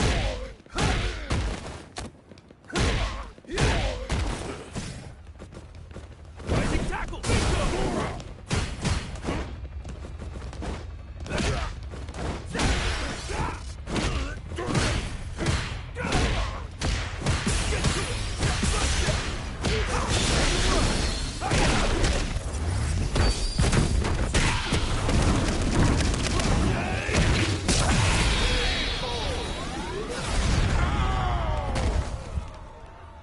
Terry wins. Round one.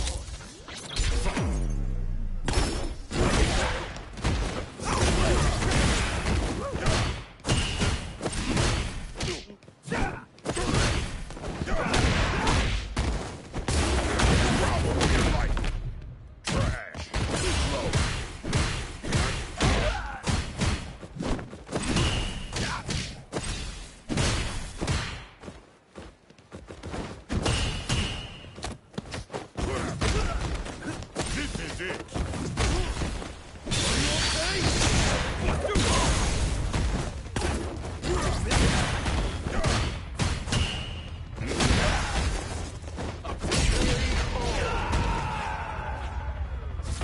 Round two.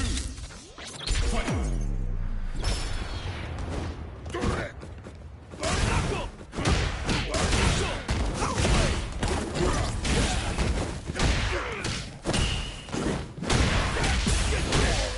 Bad idea. That all?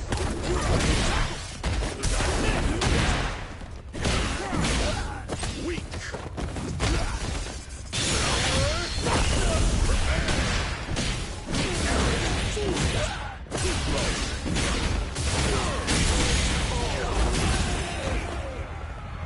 M. Bison wins.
has three pillars. It has three pillars. The first pillar, it is to acknowledge the blessings that Allah has granted you with the heart. That these blessings are from Allah alone. It is not due to your art, it is not due to your hard work, it is not due to your status, it is not due to your family, it is not due to your wealth, but it's Allah who favored you by granting you this blessing, and you acknowledge that in your heart. Through these blessings that I have, Allah is the one who granted me this blessing. It's nothing to do with what I am and who I am and so on. That's the first pillar of shukr gratitude. By acknowledging that, I have taken a step to being grateful. The second pillar is then to mention blessings for the sole purpose of praising Allah and thanking Allah for the blessings. You make blessings apparent to Allah has granted you. You mention them sole objective of praising Allah and thanking Allah for the blessings. وأما بنعمة ربك فحدث أحسن الناس مثل الآن. الحمد لله بالدين التي بين الله وعشق الله. يجب في قوله القلوب والإيمان. That is what the influence of Allah. If we don't do that, then we are not praising Allah Azza wa Jalla. These are blessings that come. The greatest blessing that Allah has granted us, then from God is and just the fact that Allah that has granted Islam, it's a sign that Allah loves you. Because the Prophet said in Hadith, إن الله يؤتي بالله من يحب ومن لا يحب. Allah is well to matter to those that you love, those who can love. Just the fact that Allah has granted you wealth and this is the fact that Allah loves you. Because you have wealth, you have things, you have status, you have this and that. It's not a sign that Allah loves you. Allah wanted us to be Fir'aun and Qarun and that is not benefit them at all. So he said عليه الصلاة والسلام وإن الله لا يأتي بذاك أحد. That Allah ضبط الإسلام and the philosophy acceptable that he does. Just the fact that Allah has granted you in Islam, that Allah is committed to you, that Allah Azza wa Jalla has granted you the ability to worship Him, that Allah has brought you to His house, that you know your Lord, that you can speak to Allah Azza wa Jalla. It's a sign that Allah loves you, and that Allah He loves you slowly. He called upon Jibreel alayhi salam, and he said to him, Ya Jibreel, inni uhibbu fulan, I love so and so. So he loves him, Allah will lead him, and then Jibreel, the best of angels, will love you, and then Jibreel alayhi salam will call out to all the inhabitants of the heavens, and he will say, Ya Ahl as-Sama, إن الله تبارك وتعالى يحب فلان فأخبروه. All the inhabitants of the heavens, Allah Azza wa Jalla loves so and so, your name, so love him, and all the inhabitants of the heavens will love you. And then the Prophet ﷺ said, ثم يوضع له قبول في الأرض, and then he will grant and accept the earth. Happy to believe that also love you. And the Prophet ﷺ, he recited the statement of Allah Azza wa Jalla, إن الذين آمنوا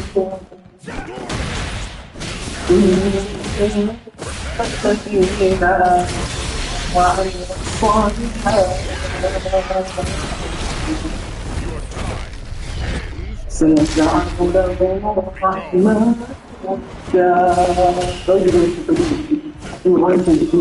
الرحمن بالصوت بالصوت بروضام الأفكشن أي الله أكبر أنا أريد اللفظ what's great the best than that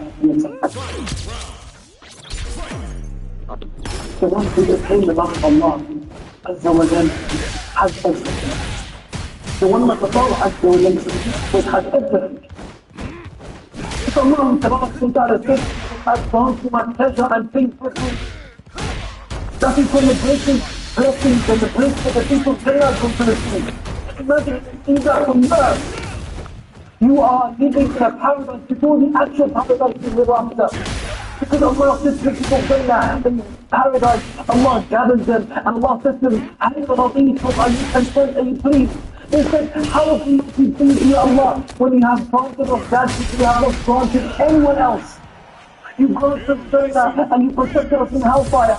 Then Allah subhanahu wa ta'ala says to them, and go to grant you more. You think what's that?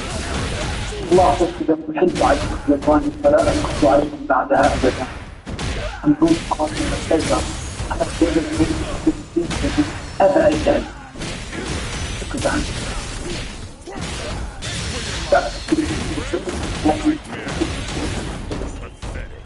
Imagine attaining that state. That is what you attain by the agreement of Allah.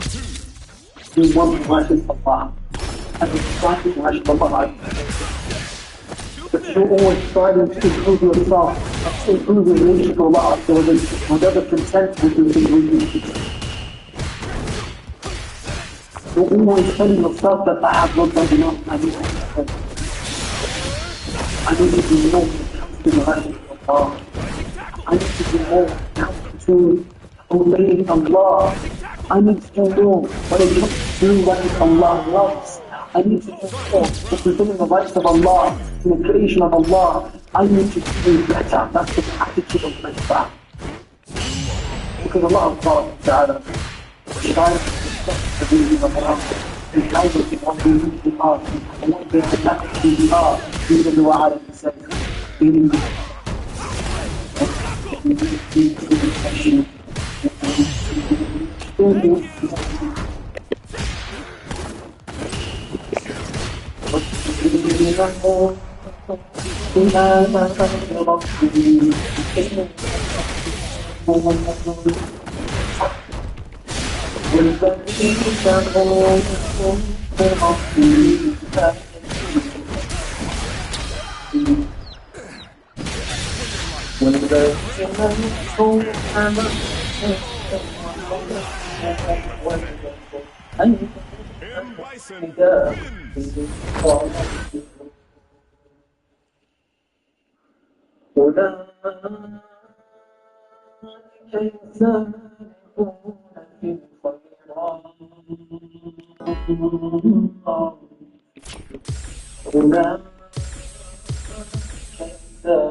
and their hearts are trembling without terrified.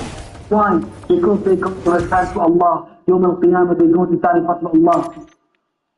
Aisha radiallahu anha, she asked the Prophet when she heard this ayah, Ya Rasulullah, this ayah is referring to those who pray, those who commit zina, and those who commit murder, and those who disobey Allah, and commit all types of sins. The Prophet said to Aisha, this is referring to those who pray and fast, and give charity, and to do all righteous deeds. But when they righteous deeds, their hearts are terrified, they are scared. Why? Because they're going to return to Allah. They are afraid, will I be safe enough? Have my deeds been accepted? They are never content with their situation. They need better. They need to do more. Allah says those who have that quality,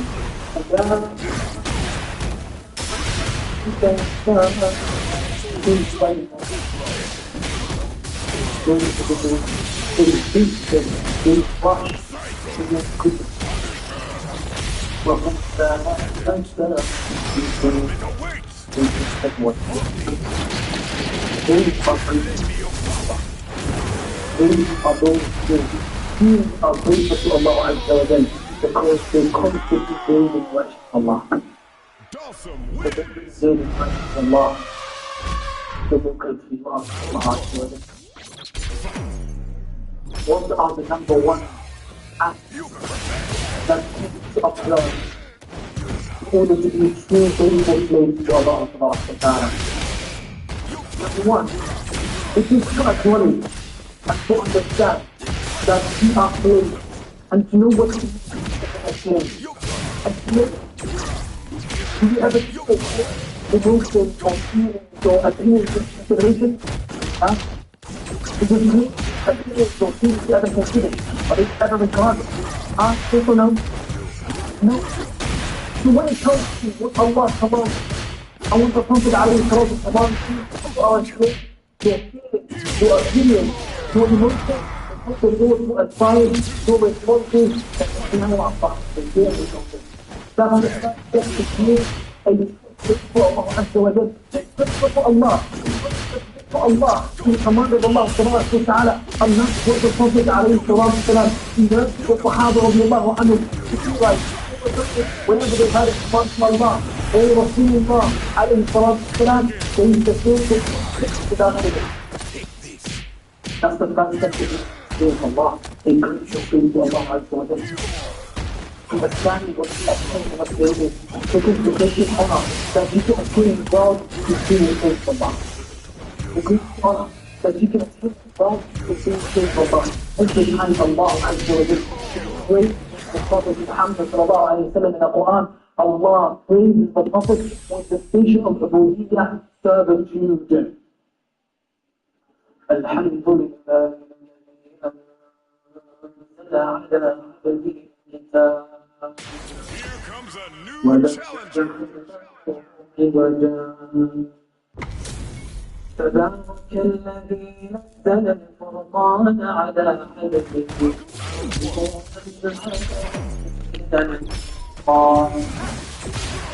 سبحان الذي أسرى بعبده ليلا من الحرام إلى المسجد الأقصى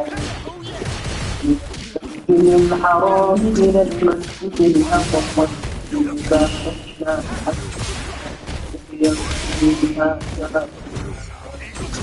all of these dynamics, Allah very عليه الصلاة والسلام with the stage of them.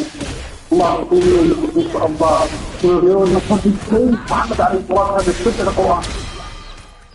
Exalted and glorified of Allah and praised to Allah to reveal upon His praise Muhammad عليه الصلاة والسلام the Quran. Exalted and glorified of Allah. He took his faith, Muhammad alayhi salatu wasalam, on the mighty journey from Mecca and Masjid al-Haram to Jerusalem. Allah Azza wa Jalla, Allah Ta'ala said, and whether upon Siyah.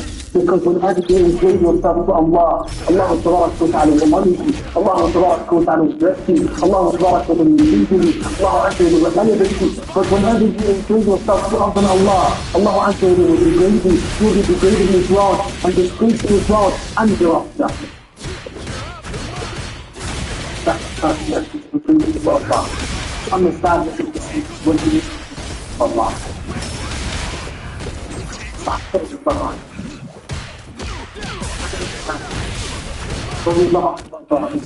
He says that one day I was worried that one of Sahaba before I before he was haram. And then he said, when we see that Allah Azza wa Jalla prohibited alcohol, said that the future Medina will give it after, everyone put it out. Allah blood, immediately instantly poured it out. And he said that even those who drank to the wine, prior to knowing it is haram, they made it without having it out. That's how far they went in the building of Allah. Ummuna Aisha, radiyallahu anha wa ardaha, she says that when the lion of the ground went to David, when the Prophet ﷺ, the women of the Ansar, the women of the Medina, they covered up so much that they looked like walking tents. One of them said, one last day I'm going to go out not covered now. This was so the command of Allah. That's what he had. That's how he had.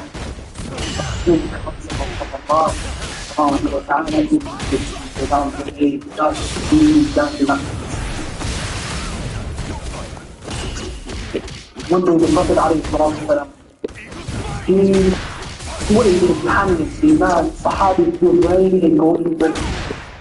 The Prophet ﷺ, he saw him wearing it, he told him that this is not allowed to put it, and he told him to take it off. And the Prophet ﷺ took his ring and he threw it to the ground. So then when he hit the ground, the Prophet ﷺ left. A companion stood up to the man and said to him, why don't you pick up your ring and benefit from its financial benefit? Take some money out of it. He said, I will never pick up and benefit from something that the Prophet ﷺ people. Instead of the benefit of Allah, command Allah, Allah. That is what we do. That is what we do. The Muslim what is commanded to Allah and Islam. That's the first one. Secondly, was al-Qur'an. The greatest act of worship that you have done and what brings to Allah Azza wa Jalla is as-salah. The word we pray. The word we pray to Allah Azza wa Jalla and pray to Allah. Because the salah is every act of worship that perhaps you do. Any other act of worship that you do, you find it in salah. The recitation of the Quran, the remembrance of Allah. Often you find it in salah. Because when you enter the salah, you refrain from smoking, you refrain from eating and drinking, all these things that are halal prior to the prayer. When you enter the prayer, you give zakah. Because in zakah is giving the most valuable thing to you, which is your wealth. In the salah, zakah means a form of purification, and the salah is a form of purification. And in the salah, you're giving the most precious thing that you have, which is your time. Allah Akbar. It has to the Allah and haram and go to the Kaaba. While in the salah, you face the Qibla, the Kaaba, every salah you come to Allah Akbar. In the Bible in Islam, I find the profound in salah. Therefore, when you say salah, it is the most complicated act of worship. That's what enables you to do with Allah Akbar, increase your volume of prayers. There was a Sahabi, a young man, in the name of Rabi'a bin Ka'ab al-Aslami, radiallahu anhu. Rabi'a served the Prophet ﷺ. One day after he served the Prophet ﷺ, the Prophet ﷺ said to me, Ya Rabi'a, tell me, ask 4,000 people, inshaAllah. Rabi'a is a good man. He comes from a poor family. He doesn't have much. He doesn't have a home. He doesn't have what to eat for them. When you're living in that little poverty, the first thing that will have to come to your mind is to ask to Allah, Ya Rasulullah, give me a house. Ya Rasulullah, perhaps give me some food. Ya Rasulullah, perhaps help me from a bit of started allowing myself. But he didn't have anything like that. He had lofty aspirations. He said, Ya Rasulullah, أسألك الطاقة I want you to do it. So the Prophet and he told him in order for him to get anything I know to get help to get there, that is two things where you will value your volunteer prayers. Increase the volunteer prayers. And you will increase the name of the Prophet ﷺ. So value the Prophet ﷺ is your time. Salah. This act of worship as salah. It is one of the beloved acts of worship by Allah.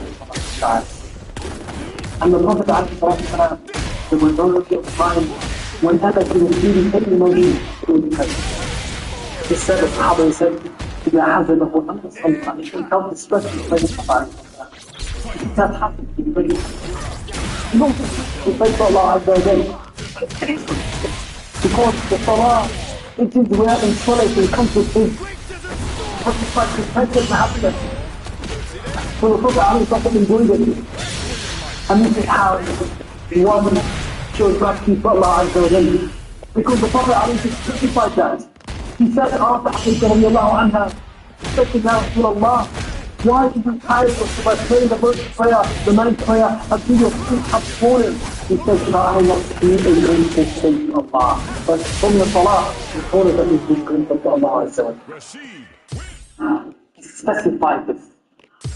So the more you pray to Allah Azza wa Jalla, the more you pray to Allah subhanahu wa ta'ala. To Allah Azza wa Jalla. Secondly, from the greatest way to increase to Allah Azza wa Jalla is by being critical to Allah, by being good to your parents. Because Allah subhanahu wa ta'ala is the author of Allah.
His mother carried him. The big difference in his birthday and his birthday and his years. When Allah subhanahu wa ta'ala comes to you and your parents, and you shall attack you. How did you pray for Allah and show his message to your parents? So to put them, and that you take care of them, and that you feed them. Together, told you, Allah Azza wa Jalla, he is grateful to Allah Azza wa Jalla, which is performing the five obligatory prayers, properly established his testament. Salah, that is grateful. And he is grateful to your parents, it is by doing dua to your parents every salah, after every salah, that you make dua to your parents. That is grateful to Allah. Because the wife and the good man on Allah. Allah is the really mental part of the Bible. One who parents, one who innocent parents, one who parents died was not going to Allah. Rather he is a very evil individual. They are not good individuals, and they are working for purpose when they are good to their parents. And the worst thing, Allah subhanahu wa ta'ala is pleased and the curse of Allah is upon the ones who bad to their parents. The Prophet says, give Allah to the walidayn, وَسَخَطِ اللَّهِ and سَخَطِ الْوَالِدَيْن. The face of Allah is in the face of the parents, and the anger of Allah is in the anger of the parents. If the parents are not happy with you, Allah is not happy with you. Simple as that. And being one single thousand parents, it is from the matter that Allah subhanahu wa ta'ala hated the punishment for it in this world before the hereafter. You see the consequences here for the hereafter.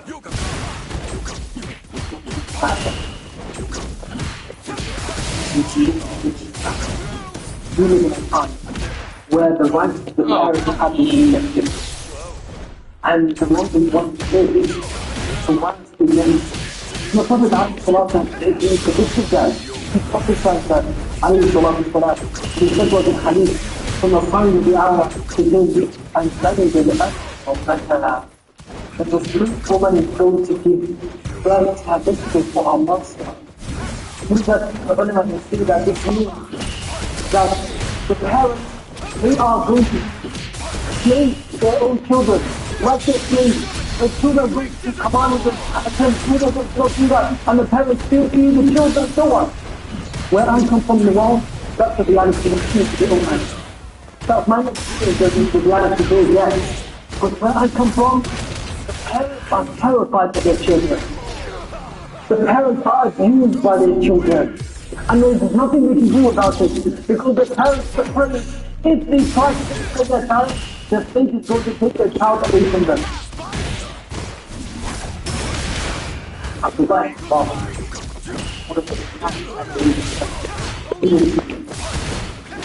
that if your parents are careful where to be true when they rescue you, because they're afraid of upsetting you or angering you. That is the thing that is so easy to your parents. Because parents are very carefully, and they don't want to upset you because if they feel a certain thing or they dress in a certain way, you're going to get angry and you're going to start kicking up a fuss. If that is the case, don't that you are out to your parents, that you want to be so good to your parents, when you start with parents, you will speak to parents, and not person, the curse of Allah is upon them. The wrath of Allah is upon them. The anger of Allah is upon them. Until they repent from that and they rectify that. Prophet alayhi salatu wasalam said, one who is so good with parents will not parents. They will parents. Now the praise of paradise. The praise of you show you how to be being good to your parents. It is not merely obeying them. It's not just doing what it tells you. That's a big thing to get finished. For being good to your parents, this is that people want to be what to be actually clean that they will not ask for. That is what it means to be beautiful with your parents. You randomly check your parents, ask them how they do. When you give it, you serve them without them asking you. You constantly praise them for their presence and in their absence. Look for any opportunity to get to praise your parents amongst others and to mention good things about them. You constantly are making dua for them. You do right things on their behalf, you charity on their behalf. You do not have to die to do the charity on behalf of your parents. You do it after a lifetime, you can't do that. You think that my parents died, then I'll do charity on their behalf. You were brought in a life of opportunity and good to your parents. Not having a heart on the heart of the Lord. That is the thing. What the Allah He owns a palm tree with his hand.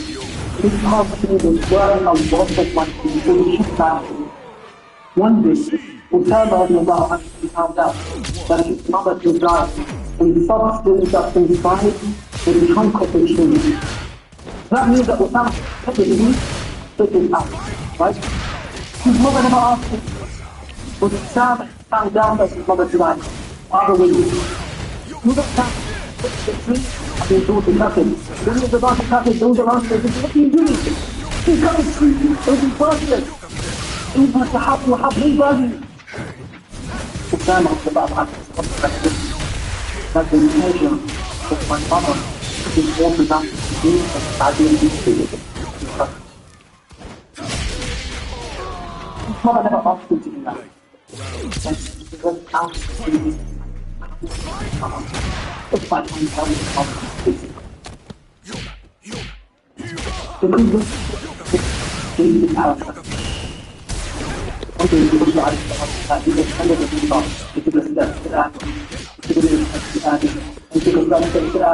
الصحابة رضي الله عنهم في الصوت الكتاب يا رسول الله we do not hear or see anyone making dua. Why is that you say Amin? He said عليه الصلاة والسلام that Jibreel عليه السلام came to me and he made 3 du'as, and among these du'as is that may Allah exclude the one who one of his parents or those who are alive he does not attain paradise in them. Why? Because such people have. And the Prophet ﷺ said that. That should serve as a wake-up call for us. That should make us know who are extra dutiful to their parents. Ameen. To attain the pleasure of Allah and Jannah of Allah Azza wa Jalla. So that we are grateful to Allah for the blessings that Allah has granted. Allah granted all of us perhaps parents who are Muslims. There were those who do not have parents who are Muslims. Parents who are Muslims, who are not Islam.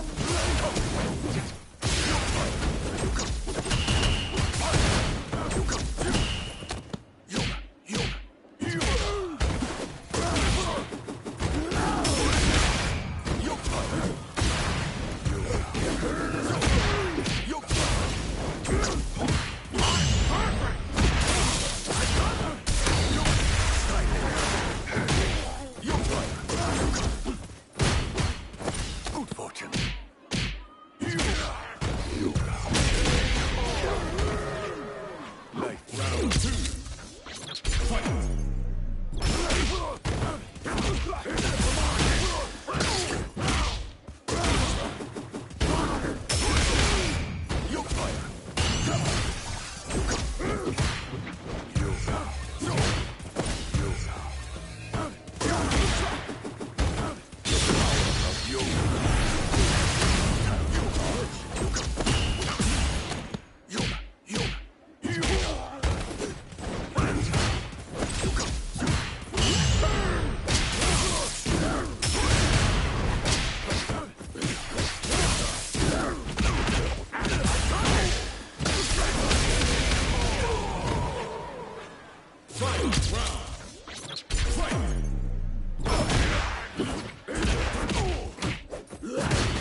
the truth in Allah, the truth is to worship your Lord. They help to attain the greatest blessings that have ever been brought to Islam. You can never ever replace your people out. You cannot pay them for anything you do. You go out and reach. Today, principles that you make Christian. You have Islam. Those are from the massive that we should strive to do in order to good of our religion. It is anyone who adheres to the way of Allah. This is how you show that you're grateful for the blessing of Islam. That you share the message of Islam with others. You are one to join good and forbid evil. You are going to call others to Allah and to guidance and so on. Whatever Allah has taught you from the grace of Allah, that you're certain of, you can bring it to others. That is part of being grateful for Allah and for the blessing of guidance. Every single one of us has a gift to convey whatever they have been taught by Allah. Every single one of us has that responsibility to convey it within their family, within their community, and so on, to the best ability. Because the Prophet ﷺ said to us, he instructed us, he said, بَلِّغُوا عَنِّي وَلَوْ آيَةً. Convey something. This is one ayah. All of us know at least 7 ayahs, so we can that. And most of us all want to know more than that. The Prophet ﷺ, he made it easy, you have to know what. Even if it's one ayah that you know well, convey. That's what you're standing on. Call others to this goodness, share this khair and this blessing with others. Because the Muslims love this goodness for all the time, all the humanity.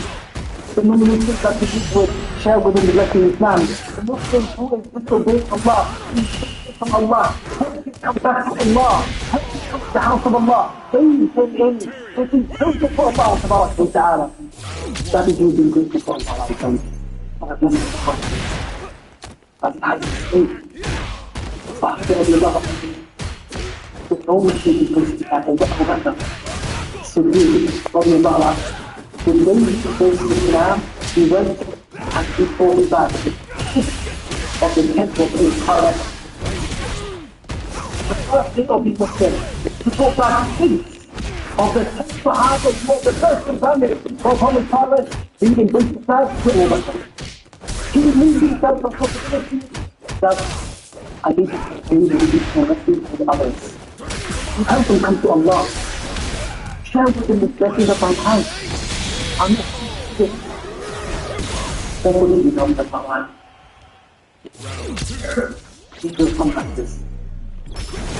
But the help of people of our lofty will increase inshallah ourselves. One of the ways that we should run into Allah is that we seek forgiveness of Allah constantly. We see that we connect to Allah because all the calamities we occur and what causes the blessings that Allah is going to do, it is interesting. But when you seek forgiveness of Allah and you repent to Allah you turn back to Allah and you seek Allah's forgiveness, Allah will preserve the blessings that He has for you. So if we don't and persist in the sin and keep sinning without remorse and regret and turning back to Allah and repentance, He will do the blessings that you have. And for you, the blessings, and if you keep doing the greatest blessings that you have, this is the blessings that He has to back. Therefore, we continue to Allah, seeking Allah subhanahu wa ta'ala, and that will give us physical and spiritual strength to worship. We can do it for Allah and so I ask Allah as well and that's the problem. I ask Allah as well for the non-guidance. I ask Allah as well for the guidance. To improve in guidance. To come out as well. I ask Allah as well for the right-minded sleep. I ask Allah as well for the behavior and system in His language and His gratitude and perfection of His worship. I ask Allah subhanahu wa ta'ala to make us know so to be grateful to Him. I ask Allah subhanahu wa ta'ala to forgive us for all our shortcomings, to forgive our parents, to have mercy for our parents, We ask Allah Ta'ala to guide them, to increase us in guidance, and to guide others to us. We ask Allah Ta'ala to grant us taqwa, and to accept our deeds. And ask Allah Jalla fi Ula to grant us continue to have gains and actions. And ask Allah Jalla fi Ula to grant us in love, and love of those who love Him, and cover the deeds of those who focus to love Allah. And we ask Allah Ta'ala to protect us from all evil, the apparent point and the hidden ones. And ask Allah Jalla fi Ula to protect us from a place of the hellfire. And ask Allah Ta'ala to be with us. And ask Allah Jalla fi Ula to grant us Jannah, Al-Firdaus al-A'la, without any piteous punishment or any difficult account, without parents, our loved ones, children, our wives upon us. إنه لذلك من قال عليه صلى الله عليه وسلم وبارك على محمد وعلى آله وصحبه وسلم. بسم الله الرحمن الرحيم. الحمد لله رب العالمين الرحمن الرحيم مالك يوم الدين، واشهد ان لا اله الا الله وحده لا شريك له ولي الصالحين، واشهد ان محمدا عبده ورسوله الداعي الى صراط مستقيم. اللهم بارك عليه وعلى اله وصحبه على الأرائك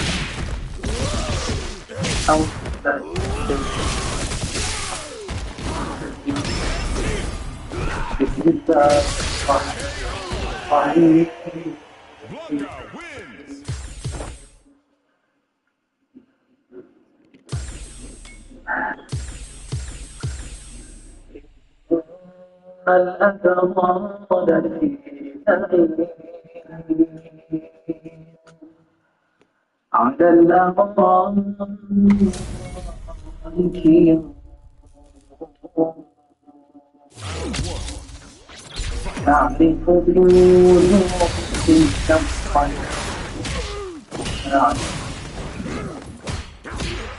مستودع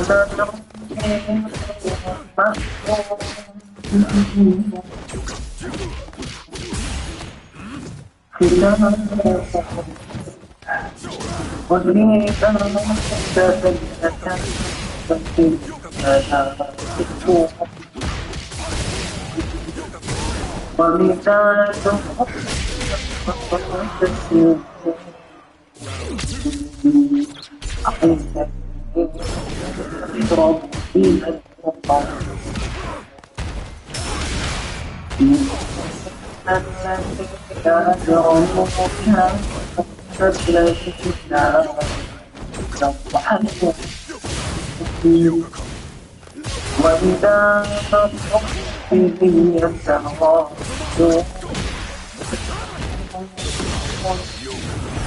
وإذا قال إذا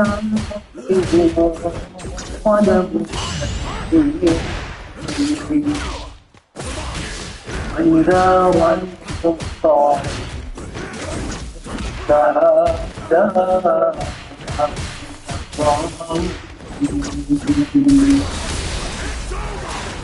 وما أرسل عليهم حافظين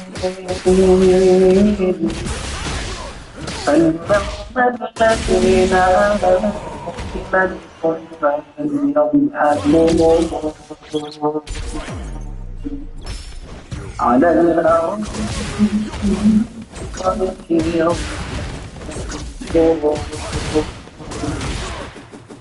أنتم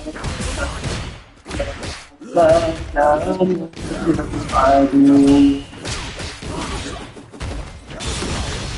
في المرض كلمة الرسول محمد عليه الصلاة والسلام.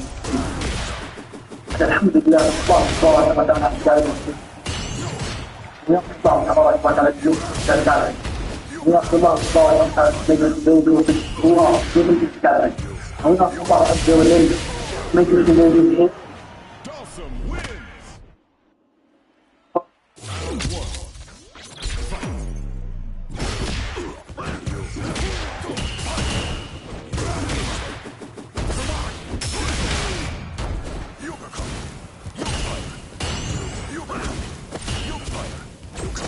Kalau kita lihat, apa yang kita bawa, kita tidak boleh ada saya itu, ini tidak dijaga dengan itu ilana, ini boleh jadi pasal.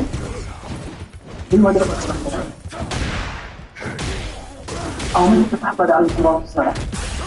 He tells us that every son of Adam or every son of Adam is a sinner. Our main thing is sin. The best of sin, and they are really protecting to Allah Azza wa Jalla. And the Prophet عليه الصلاة والسلام also tells us,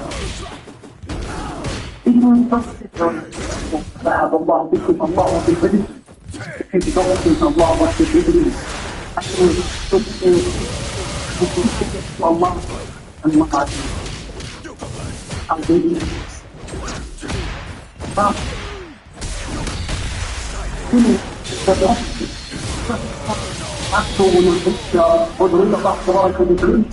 it's not something that you should feel comfortable doing.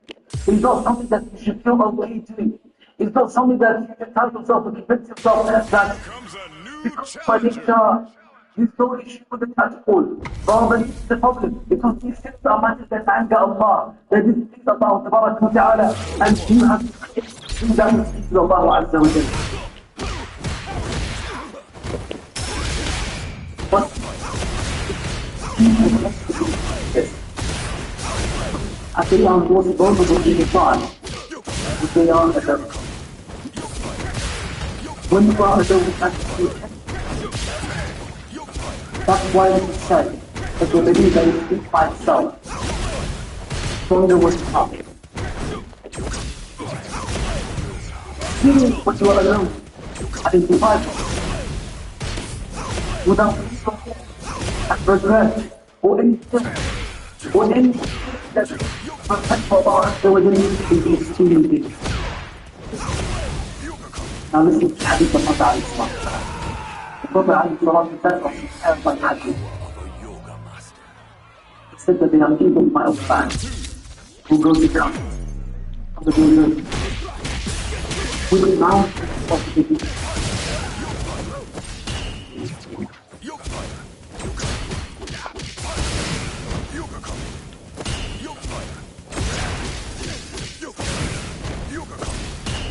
Sorry.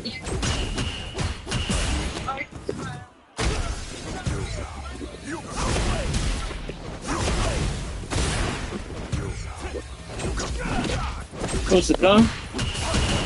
Must have forgot.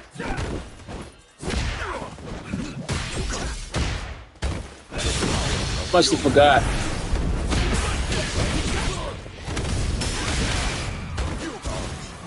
You hear me?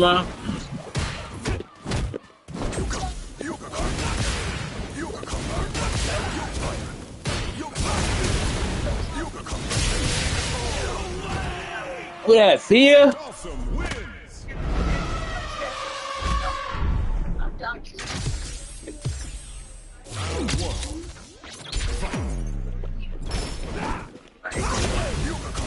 So Sundays?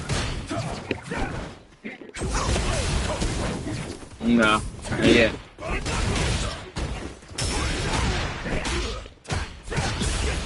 Not yet.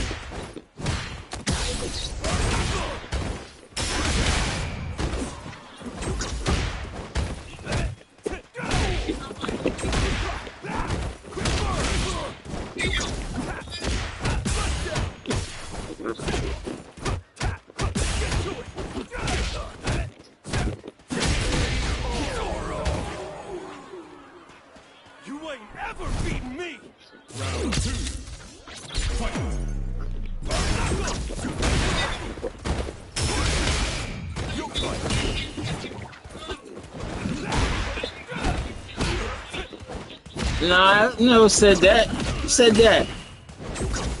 You know, I came there the other night. I came there the other night. You was knocked out on that couch. I'm like, oh, excuse me. And then I just left. And when we came back from the thing, I came inside, but then I called. Abu picked up your phone, said you was asleep. So, you know, I be coming around, man.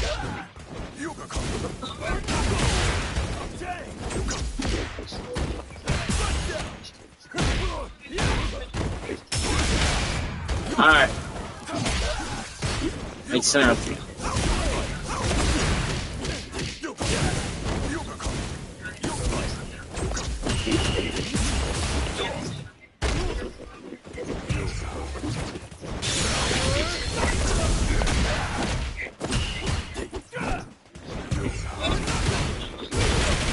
Like saying,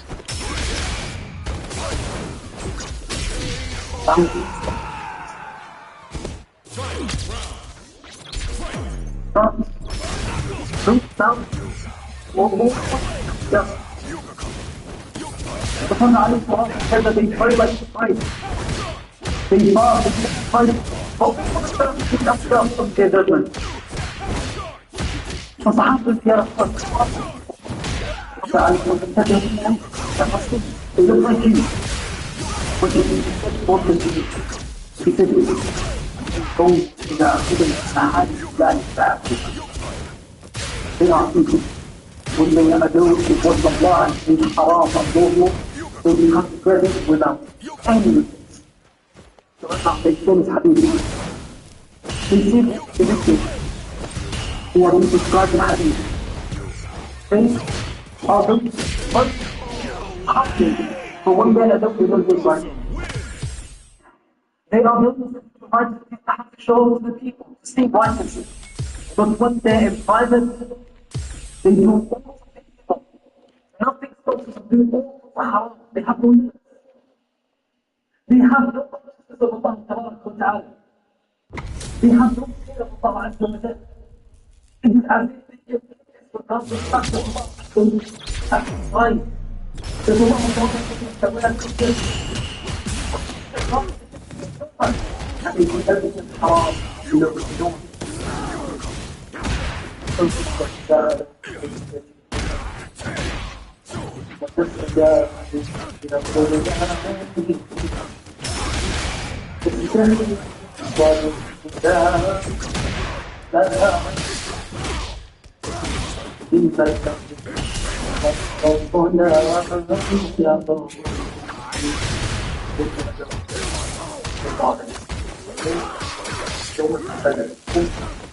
And your يكون في هذا إذا عن الله تعالى إذا تستحق فضل الله إنسان تستحق الله تعالى and since the soul very is the one who creates the God he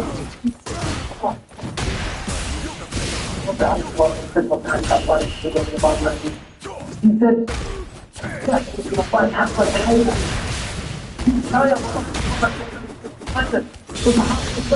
إنا نستعين الله لا قال الله سبحانه وتعالى إن صلى عليه الصلاة هكذا كان الله عز وجل فوق الشيء كان الله عز وجل في منزل نبوته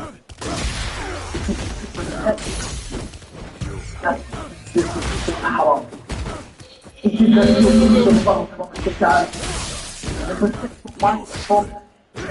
تتحطم إلى الحرام أن يرجع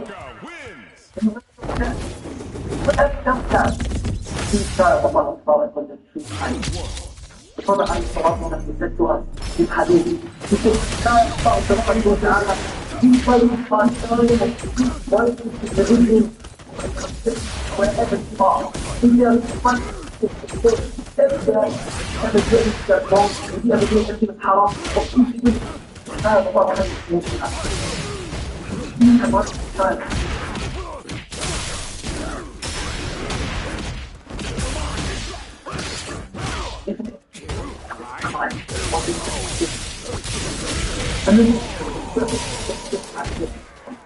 صوبا عن الأرض جالسة يجب التبدأ every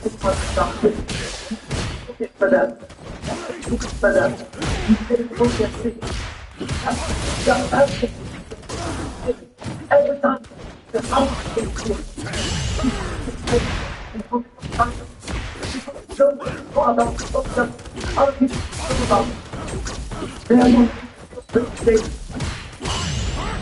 ولله الحمد تعالى والله عز الله عز وجل في كل الخير بالذات الله سبحانه وتعالى شنو الشاعر الله عز وجل شنو كتاب وين الشاعر الله عز وجل اسمكم الله عز وجل بارك فيكم الله عز وجل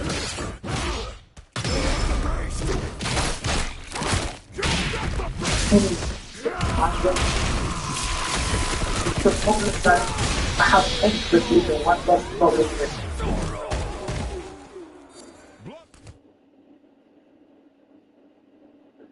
Balance. The solution to it. They have mentioned to us. You have to cure the problem. Now let me ask you a question. Today was Ashura. I assume that majority of Muslims it's a one of these parts.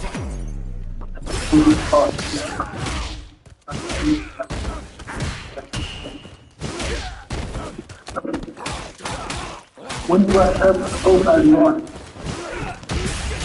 you want to sit back. I have to no one there. That's what I don't believe.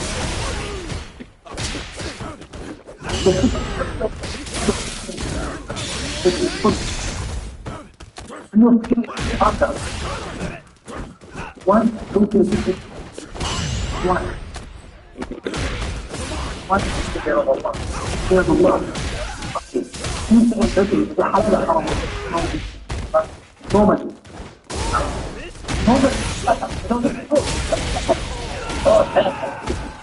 Normally, eating a dirty normally is halal, right? Okay.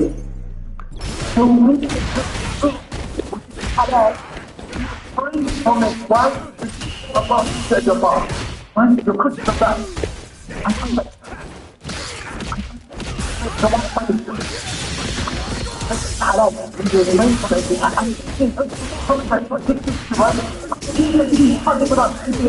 so in that aspect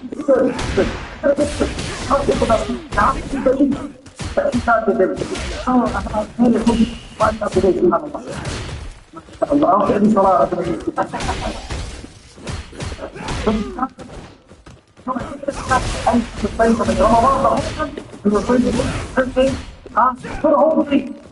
Where we have the ball, 3 hours out of Sunday, 1 hour, 2 hours to talk sometimes. All together. But to do that, because there's a lot of things. Now that's all. The things are things that you can private. There's no problem about when you're doing this. Let's talk about the other things. In private, which is only haram. It's a concept that is physical. I'm able to refrain thinking, I'm able to refrain that I convince myself that I'm able to. It's the virtue of physical mind to it. I'm starting to give it up. I'm asking about the one who can help giving it up. I'm doing what it takes to make that place, point that place. That's how they do it. Sacrifice of allegiance to the thinking of Allah subhanahu wa ta'ala. That is really special. And every one of our activities, that being that nobody can say that.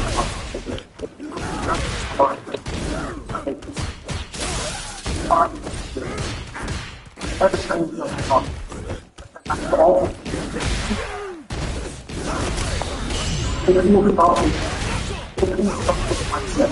One your mind to be intelligent, and someone I can win.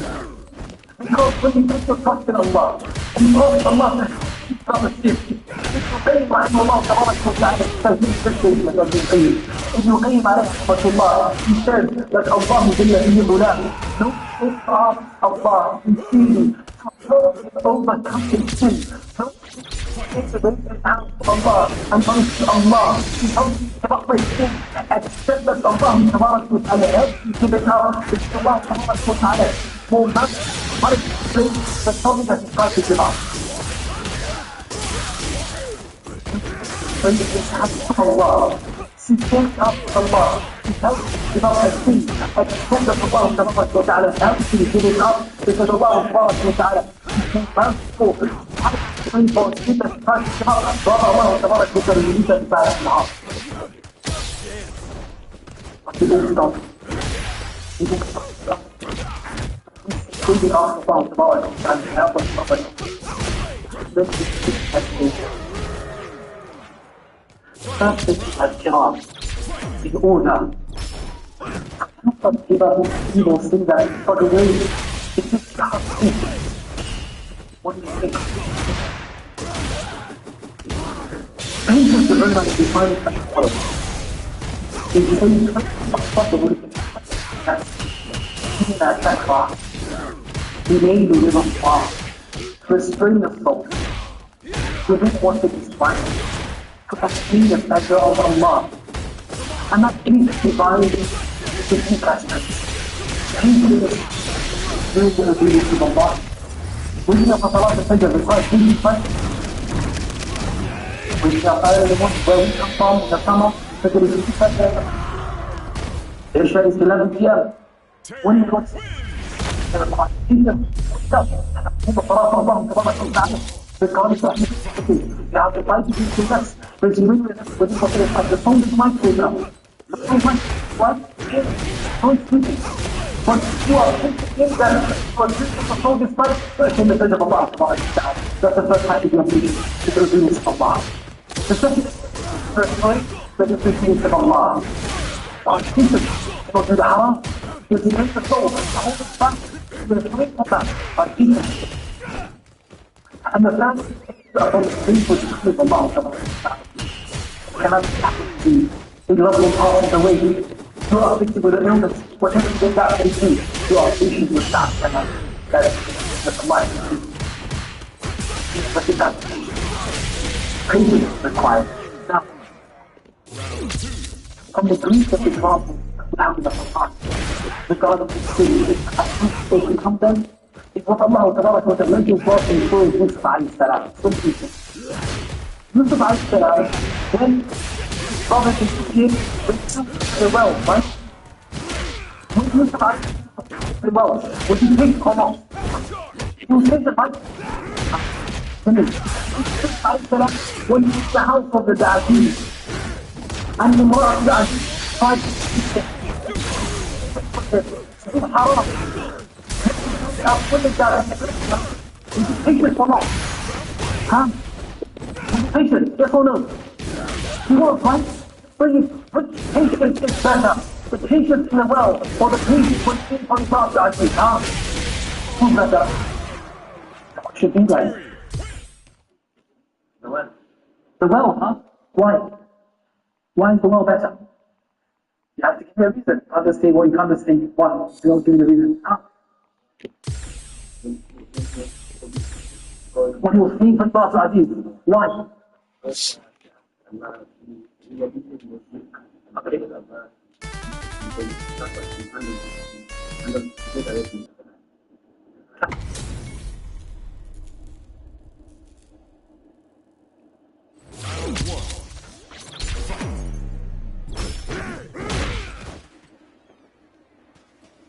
That's must be answer. Once you divide it into the well, you go to the well. You put broken patient. You can't go anywhere. There's no choice. But with the world, you have a taste for haram and a taste for haram. When you taste something in haram, that's greater than Allah. That's greater than issues. In refraining to speak for Allah and take that to Allah and not like Allah and when you put that step, you protect yourself from putting the haram. You take the haram and then you put burning to Allah. Allah. Ask Allah. Ask Allah to protect him. You put burning to Allah. What did Allah Tabaraka wa Ta'ala say about this?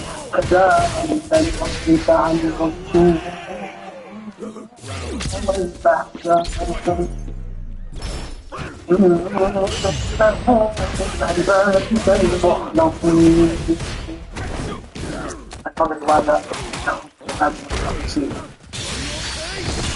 Allah is like that.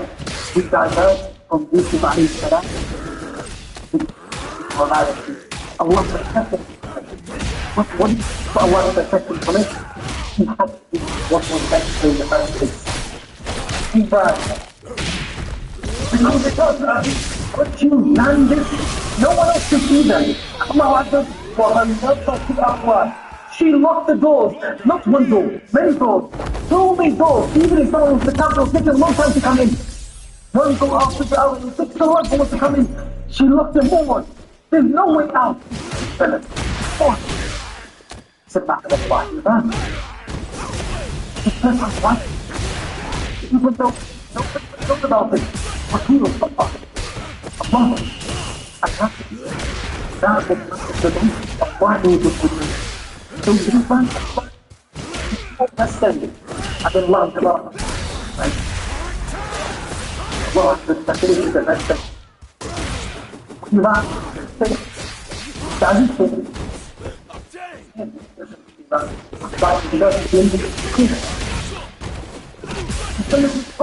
idea.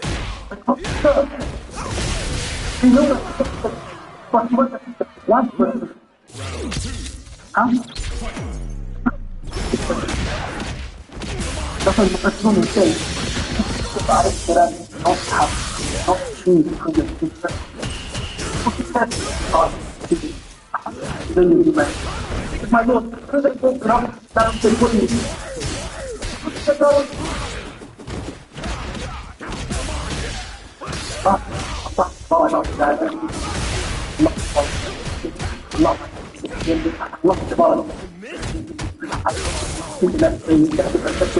We take the steps to avoid the haram. We take the steps to see God is love. Allah Azza wa Jalla is the message.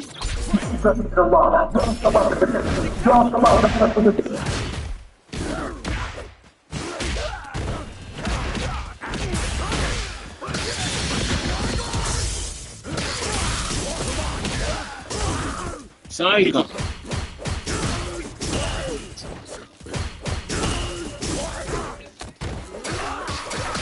No, he not. I don't even think he there right now.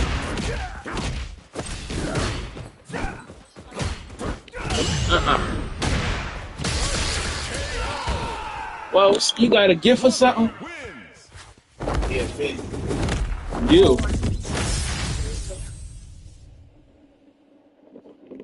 You the gift, Umar? You a bad gift then. Nah, you is. Alhamdulillah, you one of the best gifts I ever could have. You know?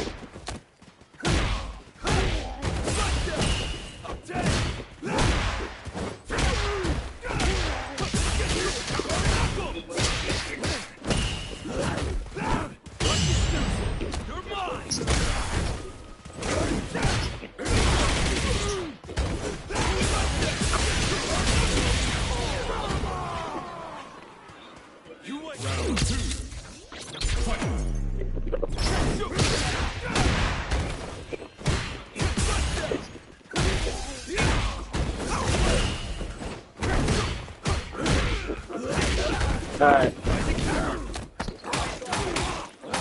Not yet.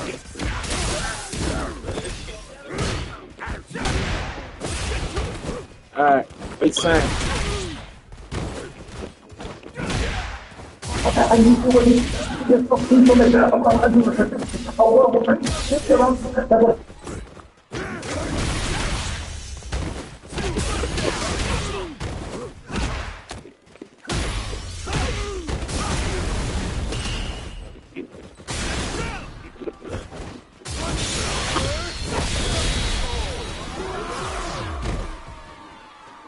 Terry wins!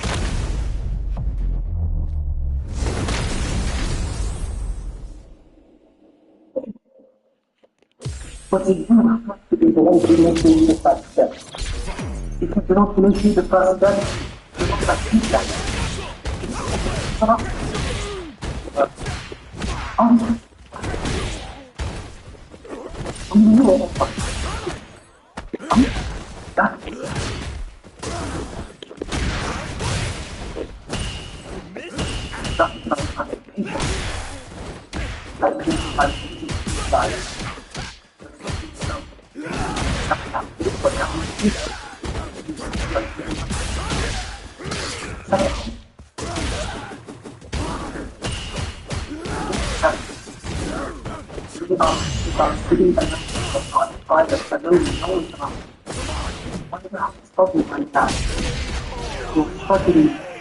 What you are known to avoid before you can begin.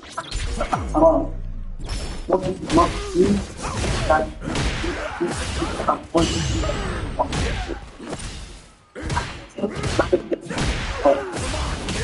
is avoiding many other things alone. Around Allah تبارك وتعالى spend your time into that truth that God is in the haram. Know that when you want haram, but you know you don't Shaitan will attack you. If Shaitan attacks you by itself, so good guys. Until it was placed with that visit in your soul, and you can't spend the time alone. If you know that when you spend time, you know that it's started, and it's one that it's the tweet that I'm going to put for spending a lot of time. Because that's part of the lesson you I myself.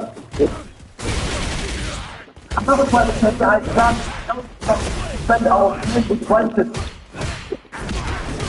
ما بنطلق أحمد عليه الصلاة والسلام فالله عز وجل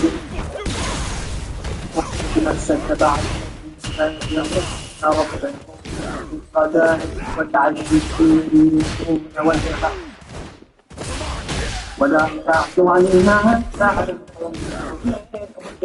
الحياة الدنيا ولا تطع من أغفلنا قلبه عن ذكرنا واتبع هواه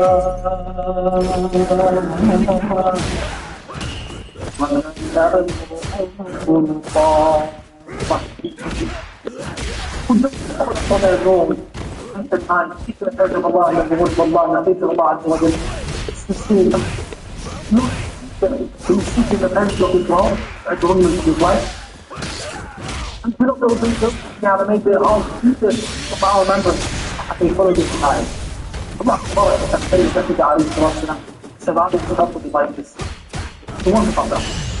We better we need to do good. Because our Islam is excellent. Our Islam is excellent. That's why everything is involved. Rahimahullah Tabarak Ta'ala would say that no one is granted a blessing after the blessing of Islam has been that he's having good companions, because good companions can help him practice the Islam properly. So this have right of companions to surrounded by this is a room helping and bring Allah, blessing Allah, and the truth of Allah, then it will that. That's very important. Avoid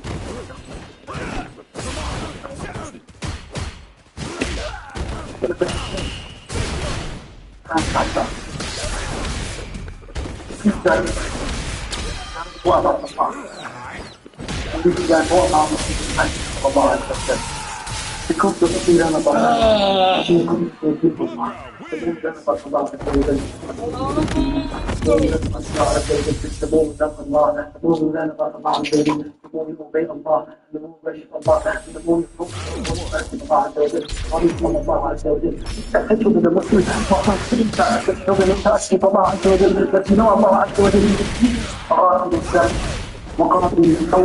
شديد العقاب في الفوز لا إله إلا هو الله عنه هو the man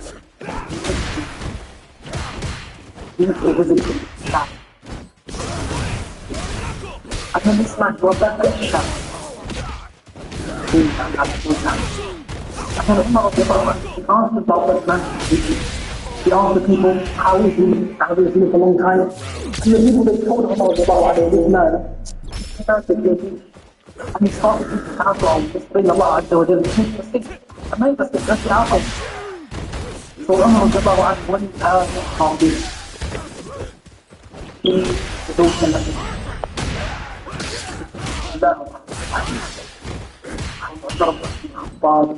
so he said I believe Allah subhanahu wa ta'ala the one who is the heart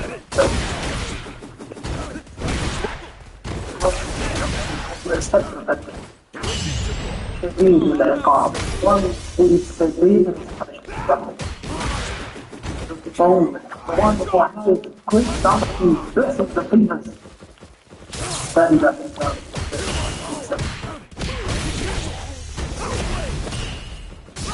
تحديد when he heard the message, Scary nigga, boy. That boy be scared. Why? Because it's not in Allah. But don't attribute of Allah Azza wa Jal in that instrument. See, if you give Allah about the alcohol. The more you know Allah Ta'ala, it will have a great effect on you. But you know Allah Azza wa Jal will forgive you. But if you persist with Allah Azza wa Jal will punish you. And His punishment is severe. And Allah Ta'ala will hold you accountable. And Allah Ta'ala will accountable about the severe punishment had for the people. By reading for the punishment of Allah had for those who disobey Him, it will instill fear in your heart. Allah Azza wa Jal mentions in His Quran. Allah Azza wa Jal says, يَعْرَفُ الْمُجْرِمُونَ بِسِيمَاهُمْ فَيُؤْخَذُ بِالنَّاصِي وَالْأَقْدَامِ. The criminals that recognized by their signs. The angels are going to recognize the criminals, the disobedient people by their signs. What signs are they? They have blue signs, they have red signs, and they are mixed in black. The angels recognize them, and all they do, they go to grab them by their forelock, and they go to grab them by their feet, and they're going to crush their spines and throw them into hellfire and that. أَفَمَنْ يَتَّقِي بِوَجْهِهِ سُوءَ الْعَذَابِ يَوْمَ الْقِيَامَةِ وَقِيلَ لِلظَّالِمِينَ ذُوقُوا مَا كُنتُمْ تَكْسِبُونَ. As the one who will shield himself with his face, the most vulnerable part of your body, using it as a shield in hellfire. His hands and feet are tied up. He can't protect himself or anything else. His face, he's using it as a shield for hellfire. Imagine that. That's how bad the situation is.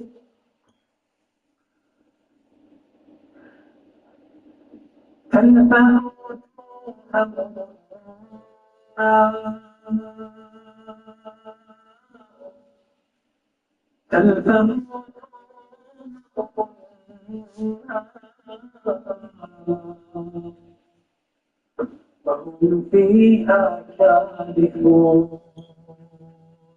Their faces are going to be burnt by the fire, and their lips are going to be burnt so exposed that their teeth are exposed. It looks like they're smiling for their mouths. That's how they're going to be the fire.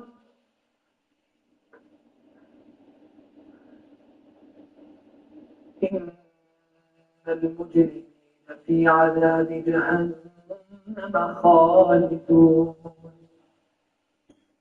لا يفتر عنهم وهم فيه مبلسون وما ظلمناهم ولكن كانوا هم الظالمين ونادوا يا مالك ليقض علينا ربك وقال إنكم ماكثون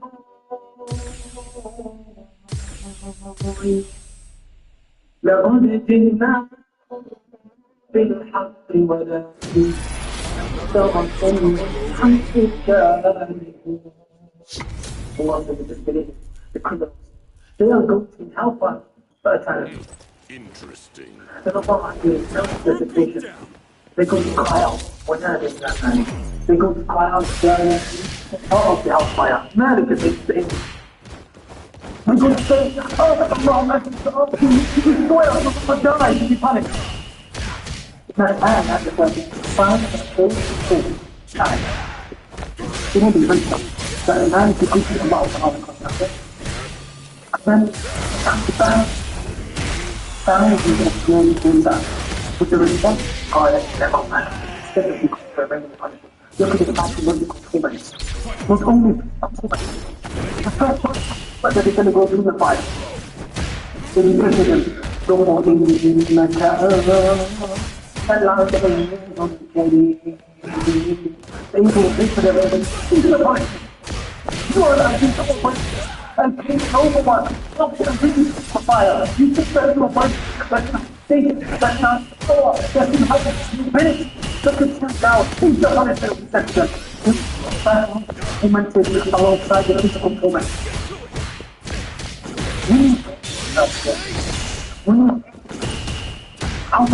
طبعا everything that you can to protect yourself from punishment of Allah. One day, Abdullah he drank a glass of water. When he took a sip, as soon as he took that sip, Abdullah started to cry. He started to cry.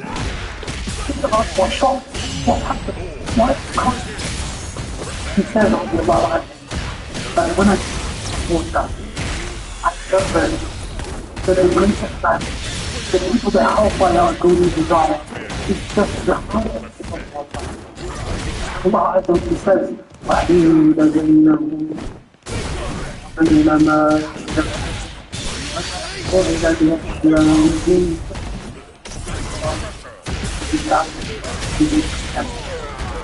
and what they desire. What is it that they desire? He will say, أَفِيضُوا عَلَيْنَا مِنَ الْمَاءِ وَذَرَّ اللَّهِ. What is that? Whatever Allah brought you, the people that will respond, إِنَّ اللَّهَ حَرَّمَهُمَا عَلَى الْكَافِرِينَ. Allah said, bring this for the respect. Allah, you remember that the praise of things that is paid back by God.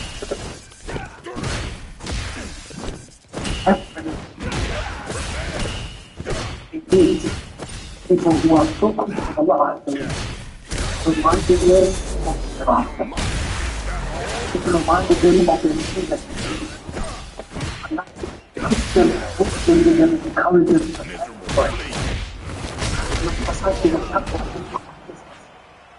one day when we create the life of love, taqwa, we should have taqwa with the hope in the fear Allah.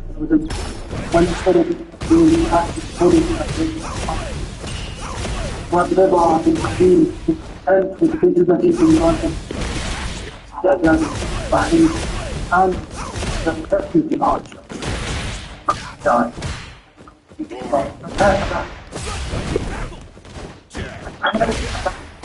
He's wanted. He's back. He's been resting home at the physical world. And that's the next matter. Next matter that I'm going to he's been worried. Come, sit back. Prophet ﷺ says in Hadith, he was rested, died upon. So now, Hadith, he said in Hadith, he said that he believes to be resurrected, he needs to be died upon. All things that they die. He said that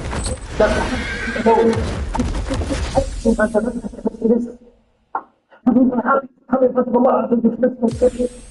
He's terrified. He's scared. These are moments of stuff. But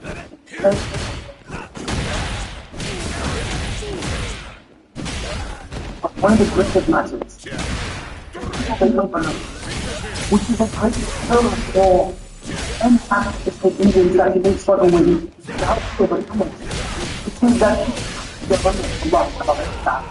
It's almost impossible that one day remembering Allah, the remembering Allah actually gets it's almost impossible. Once you remember Allah subhanahu wa ta'ala, and you indeed have Allah subhanahu wa ta'ala, it's almost impossible to say Allah Azza wa Jalla serves as a hero. That's why it's very important that because we are engaged in the remembrance of Allah Azza wa Jalla, reciting the book of Allah, the Quran, which is the A'zam al-Dhikr, the greatest form of dhikr. And so on. When you do that, it will be accepted from Allah Azza. It will be yielded from that. For Christianity, once it gets into the act of disobedience, that is the remembrance of Allah subhanahu wa ta'ala, we are Christians who have to be in our today. That's essential. Now these things that we commit, Allah knows the purpose behind it. Because these things that we commit, they have consequences. The reason is people say that even if the movie of bad, it's not they have consequences, punishment. And listen to what he said on this. والعلاني بالعلاني. Those that are done in private, they have to do it in private consequences. Those that are done in public, they have public and apparent consequences. That's what the fans are doing now.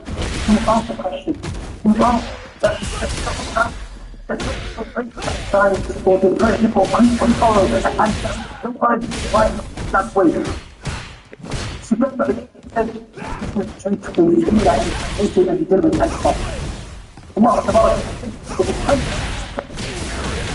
what's the objective of the consequence? Well, the objective of the calamity or the difficulty or the hardship that you think to go to repent. Allah says, وَلَنْ تُقَنَّهُ مِنَ الْعَذَابِ الْأَدْنَى دون الدم لعلهم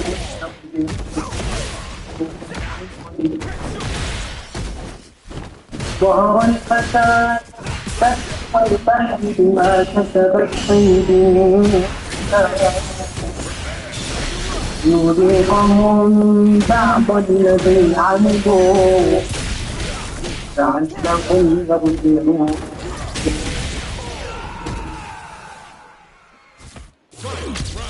وما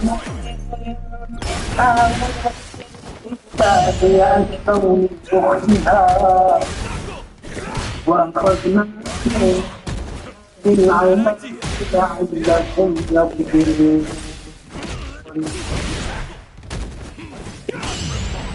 ولقد أخذناهم بالعذاب فمن تشاء بنفسه وما يتفضلون.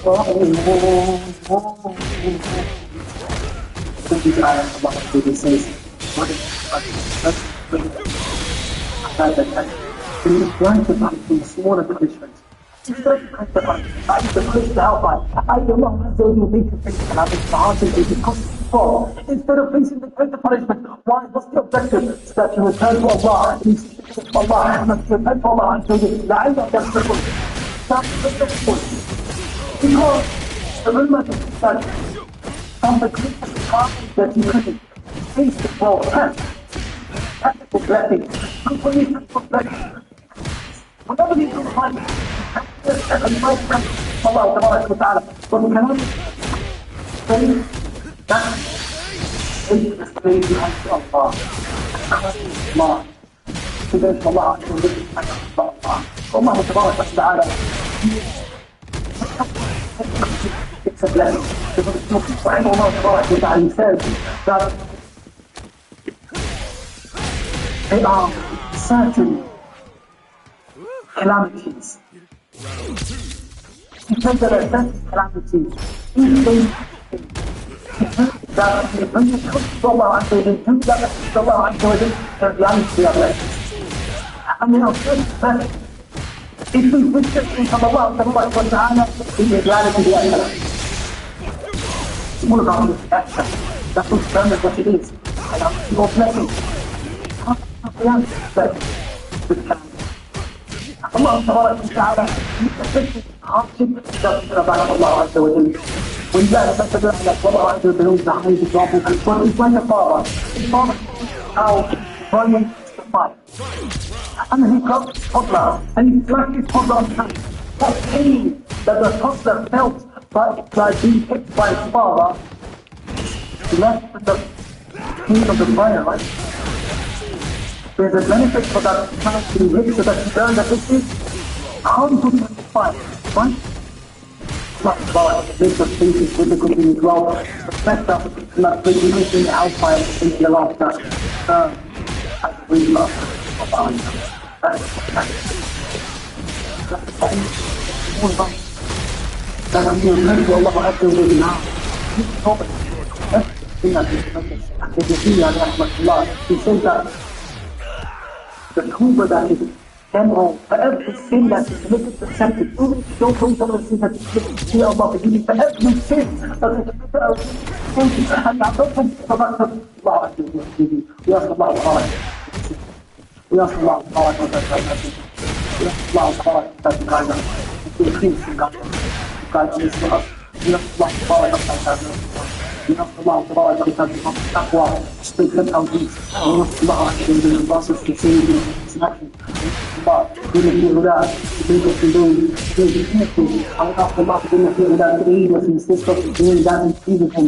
We ask Allah to grant us to do it ever before we die. We ask Allah to make it without, to protect us from the pressure of the hellfire. We ask Allah to unite us all, to be Jannah, to be those without any previous action, when we become account, without our parents, our loved ones, always our lives and us.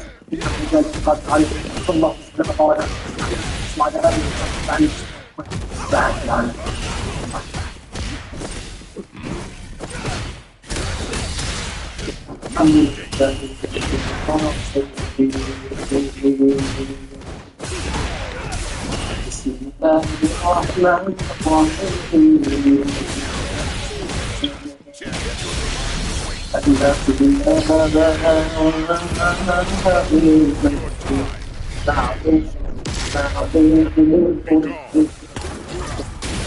another lesson. It's seeking people mission Quran. I went to a number of countries. I went to as far as Kenya. Before that, I went to Australia. And then I went to recently, on Thursday, I came back from Turkey. And every single location I went to, people were telling me, Alhamdulillah, Rabbil Alamin.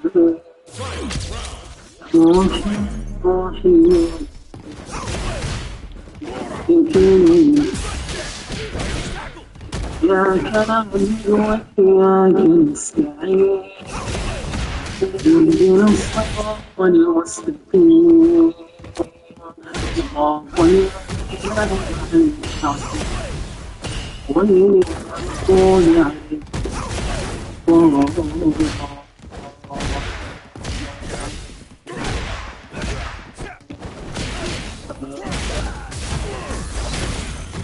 ولا الضالين.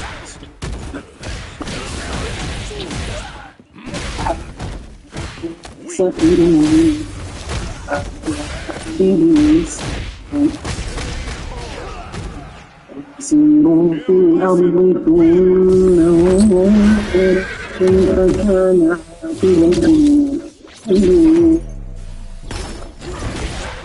وبما في السماوات والأرض كل هذا كتب على نفسه الرحمة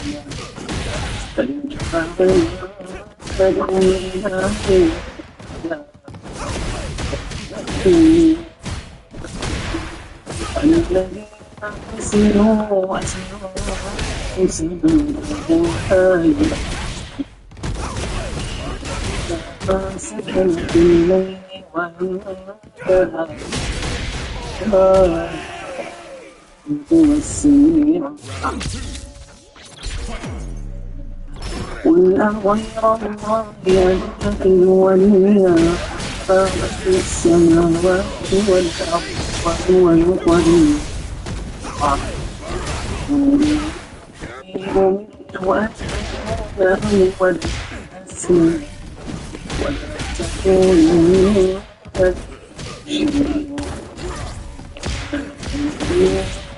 أخاف إن عصيت ربي عذاب يوم عظيم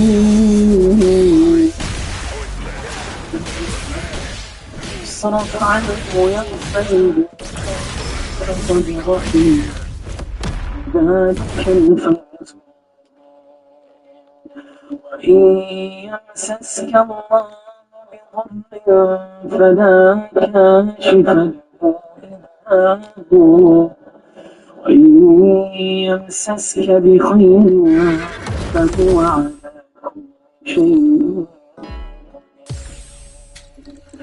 وهو القاهر فوق عباده وهو القاهر فوق